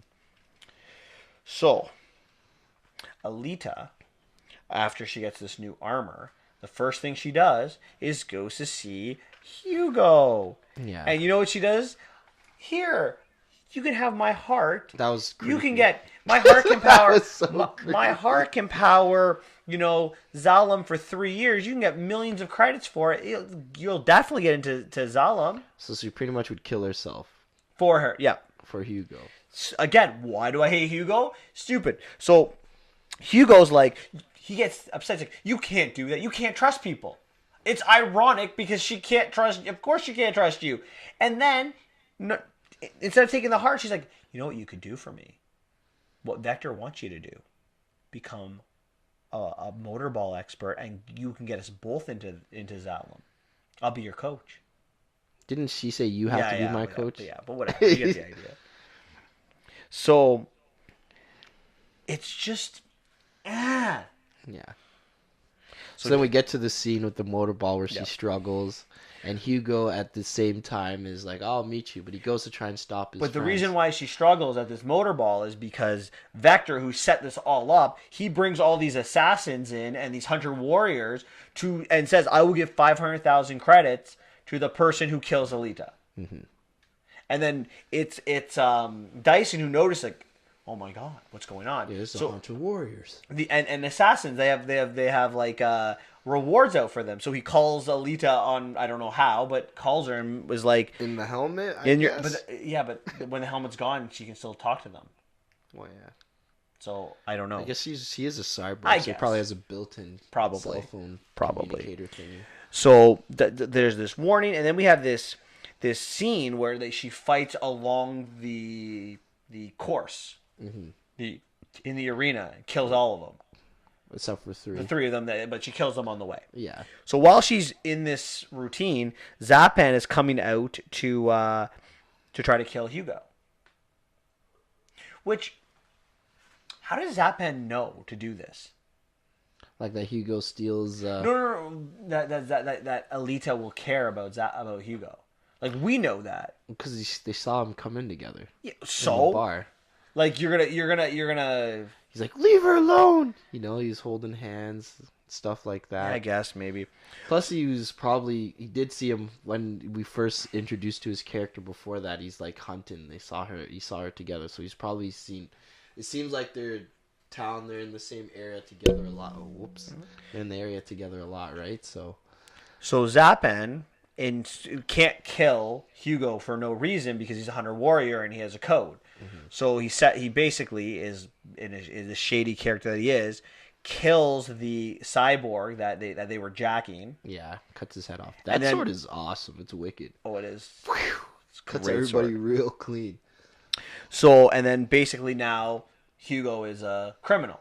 Yeah. So he's hunting him down. He calls Alita for help. Alita breaks out of the track with the 3 people coming to them. And she gets to Hugo the just in friend time. saves Hugo. He sacrifices his life. Yeah, who cares about that? That was the word. If that was me, I was like, yeah, I don't know what he thought was going to happen. I don't know gets either. cut it right in half. That was pretty funny. So Alita gets there just in time to save. Like No, that's typical anime. Yeah, typical trope. any movie, to be honest. And then basically Zapan's like, well, you have to kill him. I'll let you kill him. Because he's a criminal and you're a hunter warrior, and you have to do that. Yeah. So Zapan's like, I'll help you, and he stabs him. And he's going to die. So Alita takes him into this church. And then somehow Dr. Shirin is there and is like, I can help you. And she cuts off his head so it looks like he's dead, and then like attaches like the blood vessels or whatever into her heart so she can keep him alive. Yeah, because it powers things. What the hell is Shirin doing here? I have no idea. Maybe she was going to kill Alita because she heard whoever kills Alita gets to go to Zapan. What's that city called? Xylem. Xylem. So maybe she was like, because we know that she's another person that I'll do whatever it takes to go back to Xylem. Yeah. So what changed though? I don't understand when she goes to see Vector after. I forgot what it was like to be a mother. Wait, what? You've never had a scene with this woman. The last scene was like, hey, you. What is your problem? And then she walks away. That's the only. That's it. They've had a conversation. Yeah. Why would she do this? I don't understand. I think that's something that, like, in the anime, it made more sense because it'd show her character develop. In this one, they didn't. Too much going on, Xavier. Yeah. I keep saying it. There's too much. Cut some of it out. Rework your plot. Make it short and sweet. This movie did not need to make $1 billion. This movie needed to set up a franchise so the next movie can make $1 billion. Did Iron Man make more money than the Avengers? No. And it's funny. I can even say this? Did Batman versus Superman make more money than Wonder Woman? No. I mean, should technically, because that should be the one that's the mashup. But the early movies set up the later movies, for better or worse. Did Justice League make more movie than Aquaman? Or money than Aquaman? Exactly. Exactly. Anyways, so as Alita, like Zapan comes to kind of look at Alita as she's seeing this head, and he opens her shirt, and then it's like, oh, I know what you're trying to do, and he goes to attack her, but because now he's breaking the Hunter Warrior code, she kills. She cuts off like his face and steals his sword. Yeah, which was sick. It was her sword anyways. It's from the Mars. Yeah, it's a Martian sword. I forgot that another cool concept I really thought was cool is like guns were outlawed in the city, right? I was like, oh, so that only people can only wield swords, so it made sense why people had swords in that area. Yeah, makes sense. Except for the one guy that fired a freaking missile launcher at the battle royale thing. I was like, what's going on here? I thought this was outlawed. He should be killed. So Dyson tells Alita that no one can actually go to Xylem, that Vector was lying to Hugo, that there's only one way to Xylem, and actually Vector kills Shireen and basically tells Alita later on that, yeah, this is how you go to Xylem. Body parts. Yeah. So he keeps what's this called? Nova takes the body parts of what he likes and then uses it for something. I don't know what is going on. Yeah, we'll find out in the next movie. So then Alita gets upset, so she goes to Vector to confront him. Gruisha comes. She very easily kills him this time. Yeah. And she then has that super sword. Oh yes, that's right. So then Nova, she basically tells Nova to talk to her, and Nova talks to Alita through Vector, and basically says that I'm coming for you. And Nova said, "You bet you know you're not, because if you do, I will kill those who you love the most." And then she's like, "Fine," and she stabs Vector to kill Vector as like You punishment. lost your puppet. Yeah, He'll get more. yeah, he'll get more. And then she walks away. When she goes back, she finds out that Hugo has run away. Yeah. He's going to climb through one of the factory tubes up to Xylem. Alita runs up to convince him not to go. And then Nova, who promised he wouldn't kill them if Alita stopped, decides to shoot some kind of defense mechanism that cuts Hugo's newly made cyborg body into pieces. Yeah, And then he pretty much falls to his death. Yeah, well, he's not really dead. We all know he's coming back. That's classic. I felt this scene was very, very... I felt all of this was very, very anticlimactic. The Vector killing was very anticlimactic. Yeah, the third act. But that's it, right? Because you have an uber villain that you've introduced. If you didn't introduce Nova as the uber villain, you could have made Vector stronger. You could have made that sequence bigger, and Alita thinks she had it. She was done. Yeah, even the fight with what's-his-name, Grushka, wasn't really that effective. How He do you- got one-shotted. How do you up this for the next movie now? This is one of the reasons why I wouldn't have given her that armor yet, because you could have made her struggle, but do well, and then in the next movie, she loses the battle and then gets her new armor and can be OP for a bit, and then find more problems in the future. But if you have to keep one upping yourself now. How do you find? She walked into that building that had what, 10 to 20 guards that were like tanks. She killed. Yeah, She took 10 to 20 tanks in a mere second, and then she took Gruishka out in that 3 sword's seconds. freaking How do you broken. one up that in the future? She has to fight 100.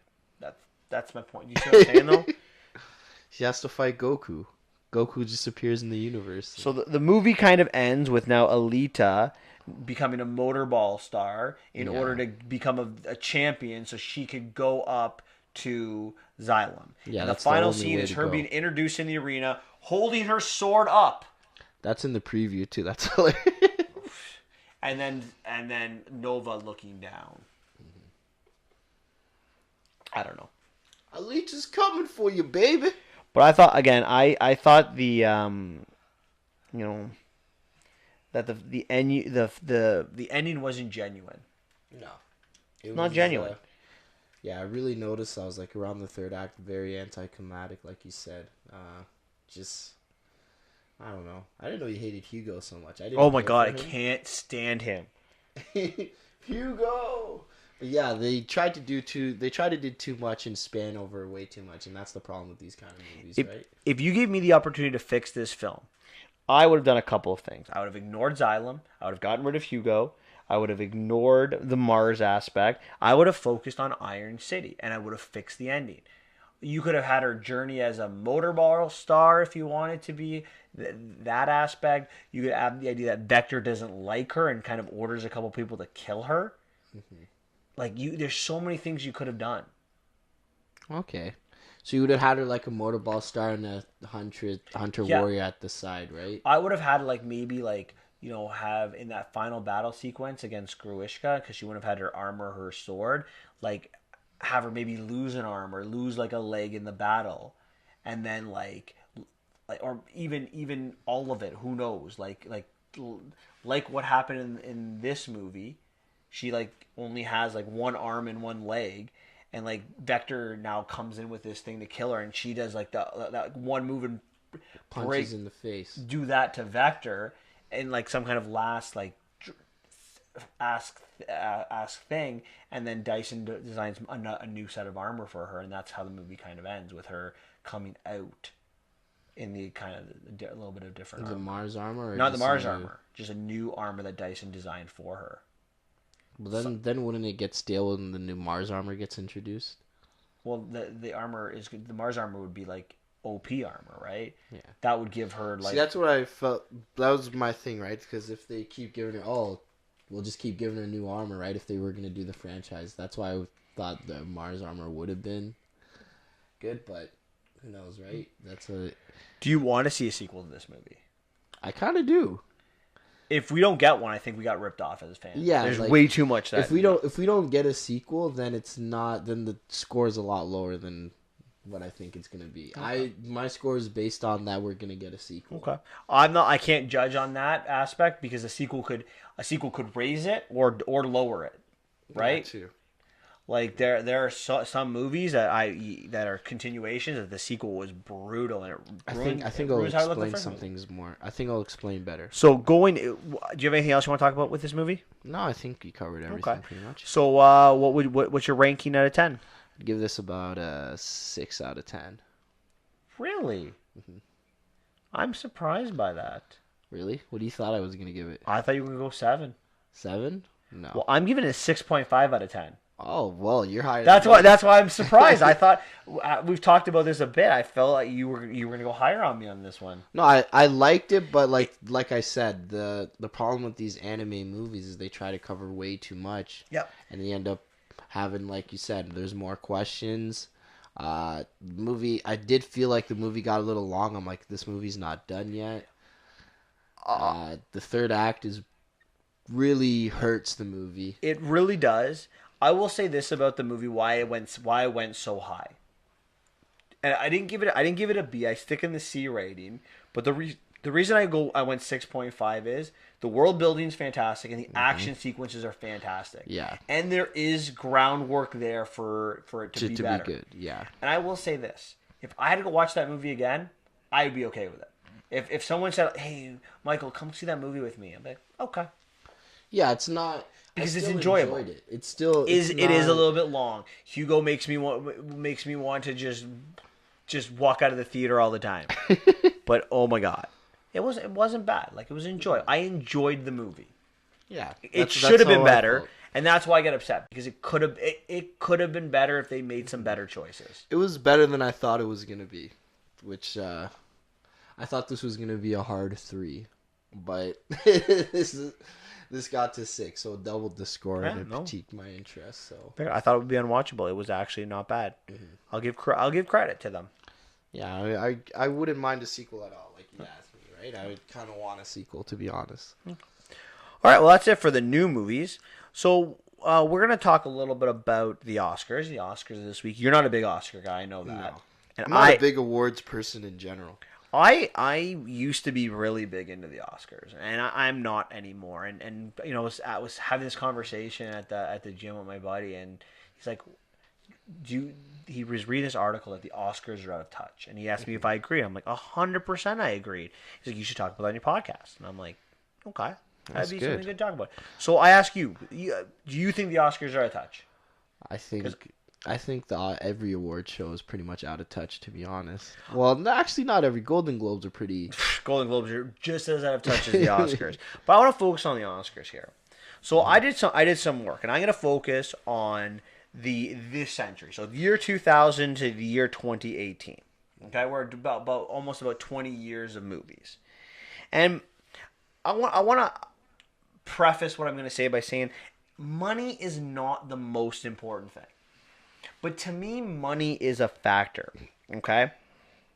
So I looked at every movie from Gladiator to The Shape of Water, and I found out where it ranked that year that it came out in the U.S. Cause in terms of money it generated in the box office in the United States, though.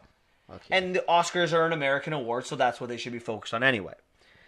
And I'm telling you this, that a top...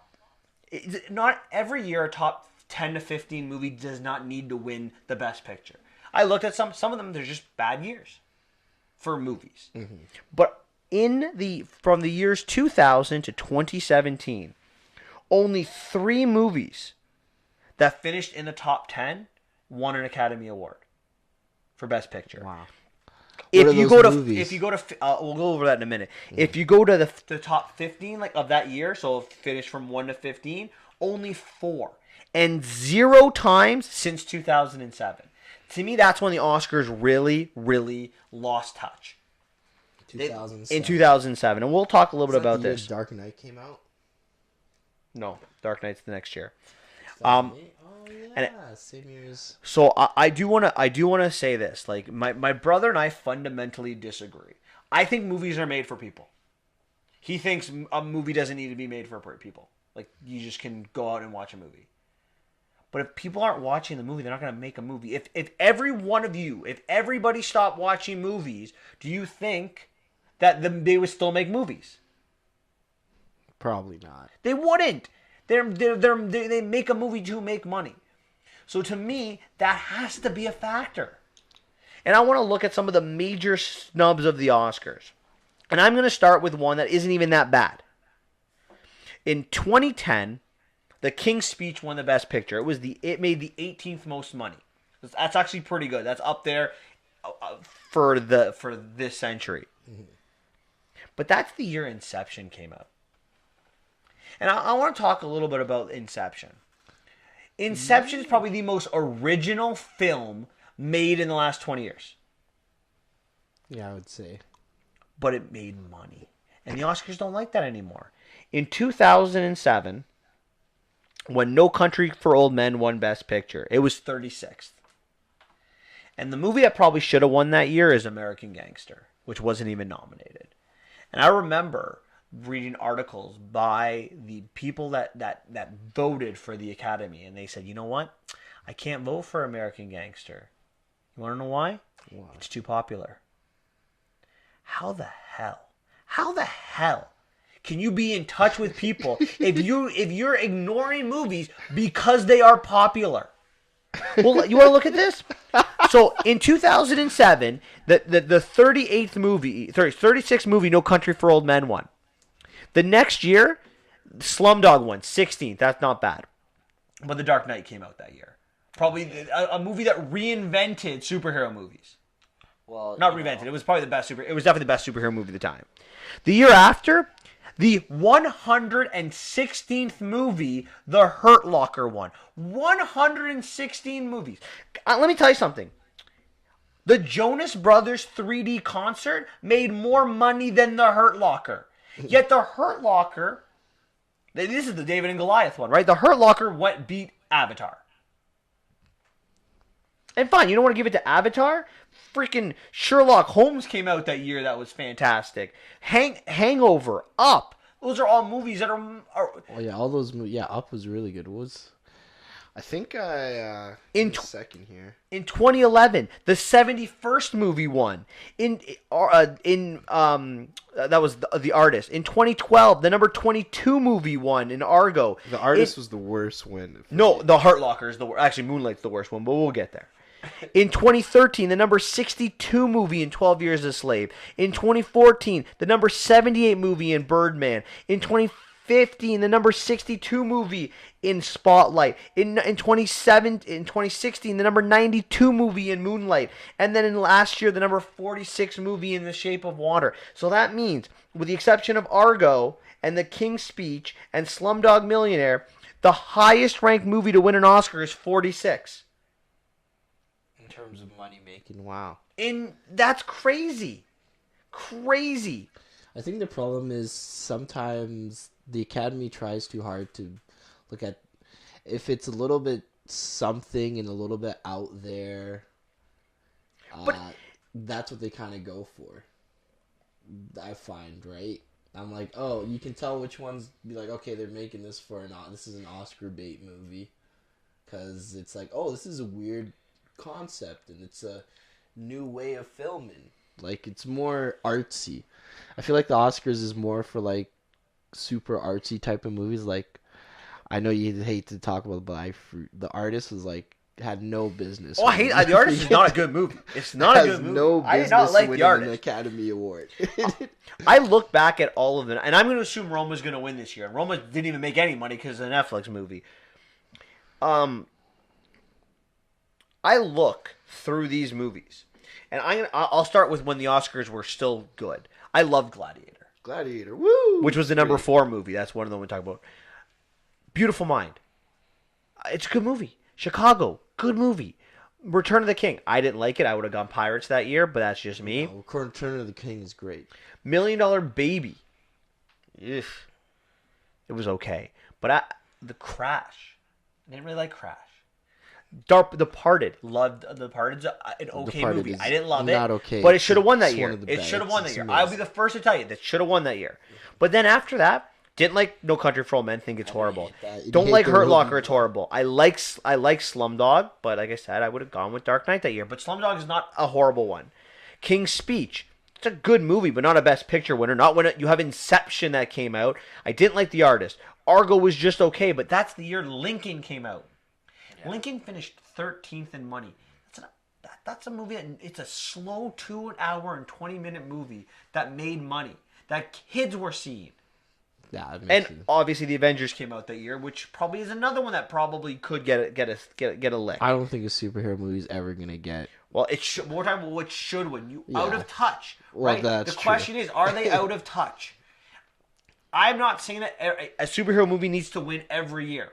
It's if they're not always good. Like the only superhero movies that I would say that should get a sniff of winning were like the Dark Knight and the 2 Avenger movies. The Avengers and then Infinity War should win this year. But I look at like 12 Years a Slave, horrible movie. Birdman, horrible movie. Spotlight, okay. Moonlight, horrible. Shape of Water, meh. Roma, horrible. Like I don't like the winners. I'm a movie person, and I can't stand it. Like I'll watch all the Oscar-nominated movies, but it just doesn't do it for me. Yeah, it's not. I find a lot of the problem, like we'll say, like based on like superhero movies, right? Like Black Panther first. Is that the first superhero movie to be nominated for Best Picture? Maybe. And the problem with that is, I find is I think so. A lot of superhero movies that have a bad rap for guys that are considered top like Mel Gibson. He thinks, the action is baseless, doesn't mean anything, blah blah blah. You always know they're gonna be a hero at the end. Jodie Foster, she's not a big fan of the superhero genre, so I feel like a lot of that's like how it's those type of movies or action movies or super popular movies are viewed at, right? Like, this is popular, let's just be different, like just for the sake of being different. Or maybe we're just not seeing something that they're seeing. No, I don't agree with them. I go back to 1939. Gone with the Wind one. And if you adjust for inflation, no money is made more than Gone with the Wind all time. Cheap to go see a movie back in 1939, right? So you inflate the ticket prices to what they are today. It made more money than anything, and it won Best Picture. You can go back to Casablanca. You can go back to other movies, Rocky, for example, that have won Best Picture. Rocky won Best Picture? Yeah. Well, it's a drama, right? Not an action movie. It's not the big name movies. They don't like action because they don't see merit in it for some reason. Yeah. And that's where they're out of touch, right? The technology has gotten so good that action movies are good. Mm-hmm. The first action movie that should have won the Oscar for Best Picture, and I don't remember what won that year. I think it was Ordinary People, but it was 1981. Raiders of the Lost Ark was probably the first action movie that should have won a Best Picture. When you look back, and we're in 2019 now, so we'll look at 2009. If I ask my students who here has seen The Hurt Locker, actually, who here has heard of The Hurt Locker? What are they going to tell me?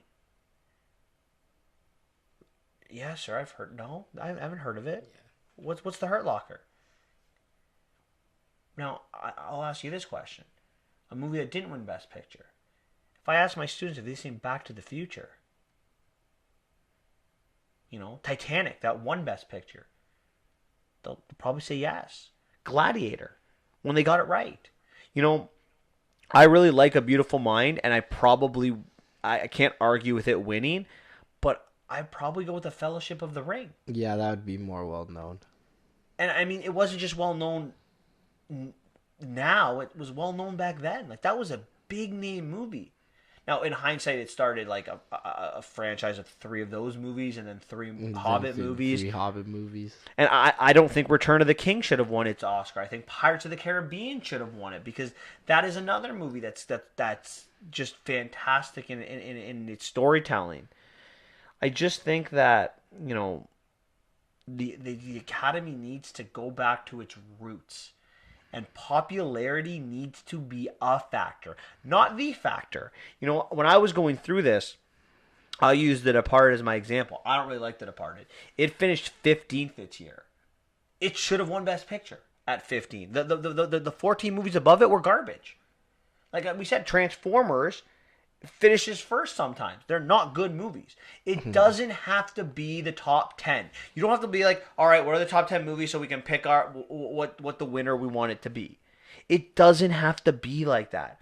All I'm saying is this. You have to look at it. Yeah. There are times, like I'll use 2014 when Birdman won. The number 1 movie that year was American Sniper. It should have won Best Picture. It was a great story. It made you feel a wide range of emotions. I watched Birdman. I don't even know what I was watching. Another thing I wanted to. Oh man, I've lost my train of thought because your little rant there, buddy. No, I'm just joking. But one of the things I realized too is I keep saying this, bringing up the same point, but yeah, remember what they did try to add the popularity. They tried to stay in touch by adding a most popular vote, right? And that had a lot of backlash, so they pulled it. So I feel you are right. They're not really in touch, right? So I see what you're saying. Just think as popularity as a little bit of a fact, popularity, originality. Like if a superhero movie should not be winning every year. It shouldn't be. A big budget movie shouldn't be winning every year. But every once in a while they need to win. When they're good, a Titanic, an Avatar, an Inception, Inception finished 6th that year. 6th. It wasn't number 1, but it was original. It was thought-provoking. People were talking about it. It probably was the most talked about movie. It's still of that year. People talk about. That's a question people still talk about. Yeah. Plus, like every movie after that stole its those drums. Oh no, not the drums, the horns in their trailers, the Inception horns. So clearly it's had a lot of influence over the years, right? Yes. So even if we go back 1 year, I don't remember what won in 1999. It might have been Shakespeare in Love. How The Matrix wasn't nominated to win an award. Not only did The Matrix have a great story, it revolutionized action movies. Yeah. Movies. That slow motion, dramas use it too. Like its storytelling was great. Its special effects were second to none. And these movies, the other thing about these movies is they don't even win special effects a lot of times. Yeah, it's some random movie. Yeah. Like I remember Hugo won the one year. Because they did this one really cool scene. Yeah, have you seen an action movie? The special effects they use? Like, some of them are not good. They don't withstand the test of time. Do you think Alita should win special effects? No, Infinity War should win in special effects. No, this year. Infinity War was last year. Yeah, you sorry. mean Endgame? Well, can we see what the movies come out? We're only in February. There's so going to be a lot of movies coming out this year. Yeah. It could be Star Wars for all we know. That's also coming out this year. Oh my goodness, Star Wars is the last. Woo! I forgot. We got ourselves a Star Wars movie this year. So I'm staying with it. Oscars are out of touch. I hope the Oscars one day get back in. I will not be watching the Oscars this Sunday. I don't think it's coming back. That's their way, and that's how they're gonna. I will not be watching them. I'll tell you where I tapped out. I'm the person that complains about the Oscars, but I watch them every year. I remember when No Country for Old Men won, and I was just dumbfounded. That was like.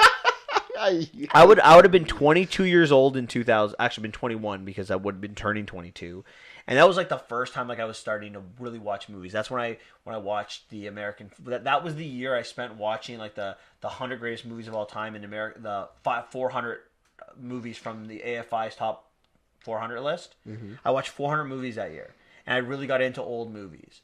And after watching that, The Hurt Locker really, really grinded my gears. Pretty much every movie.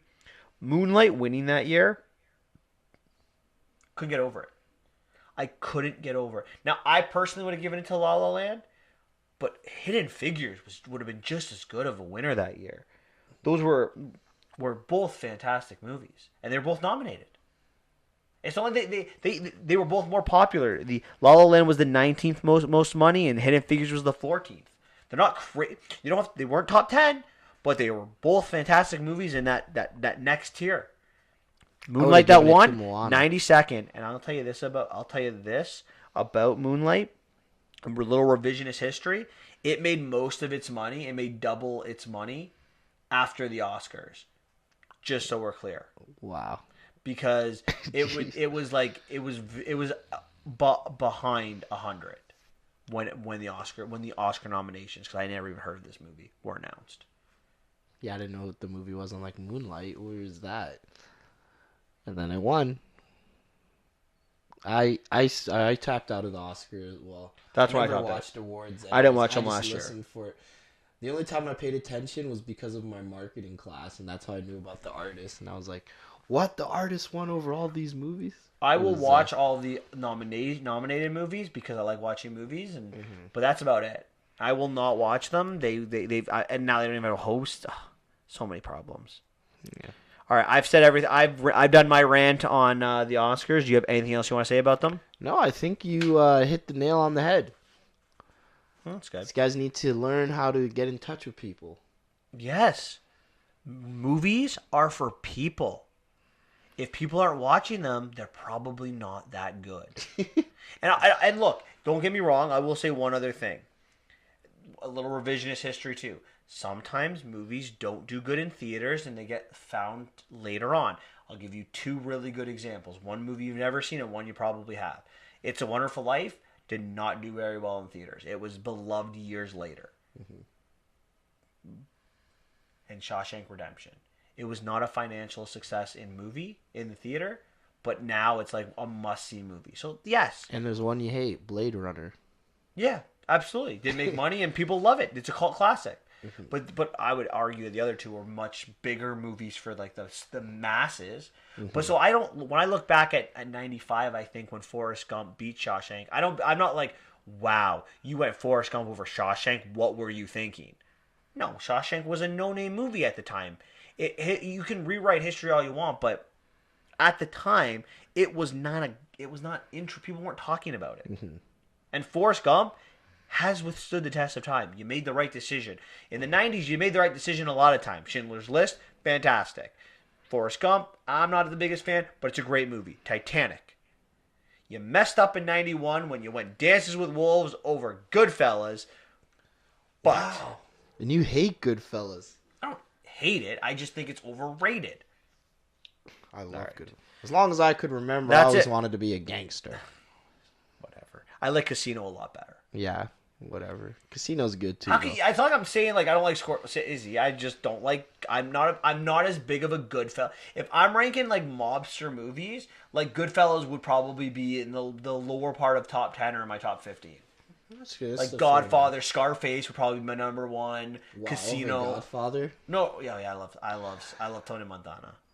Oh man, that's great. Godfather's number one for me. A lot of people will put Godfather 2 over Godfather 1. Godfather 2 is good too. I think it's Godfather 1, Godfather 2, and then everything else. Yeah. That's all right. Let's end this up. We've been talking for a long time. So next week on the podcast, we have How to Train Your Dragon number 3.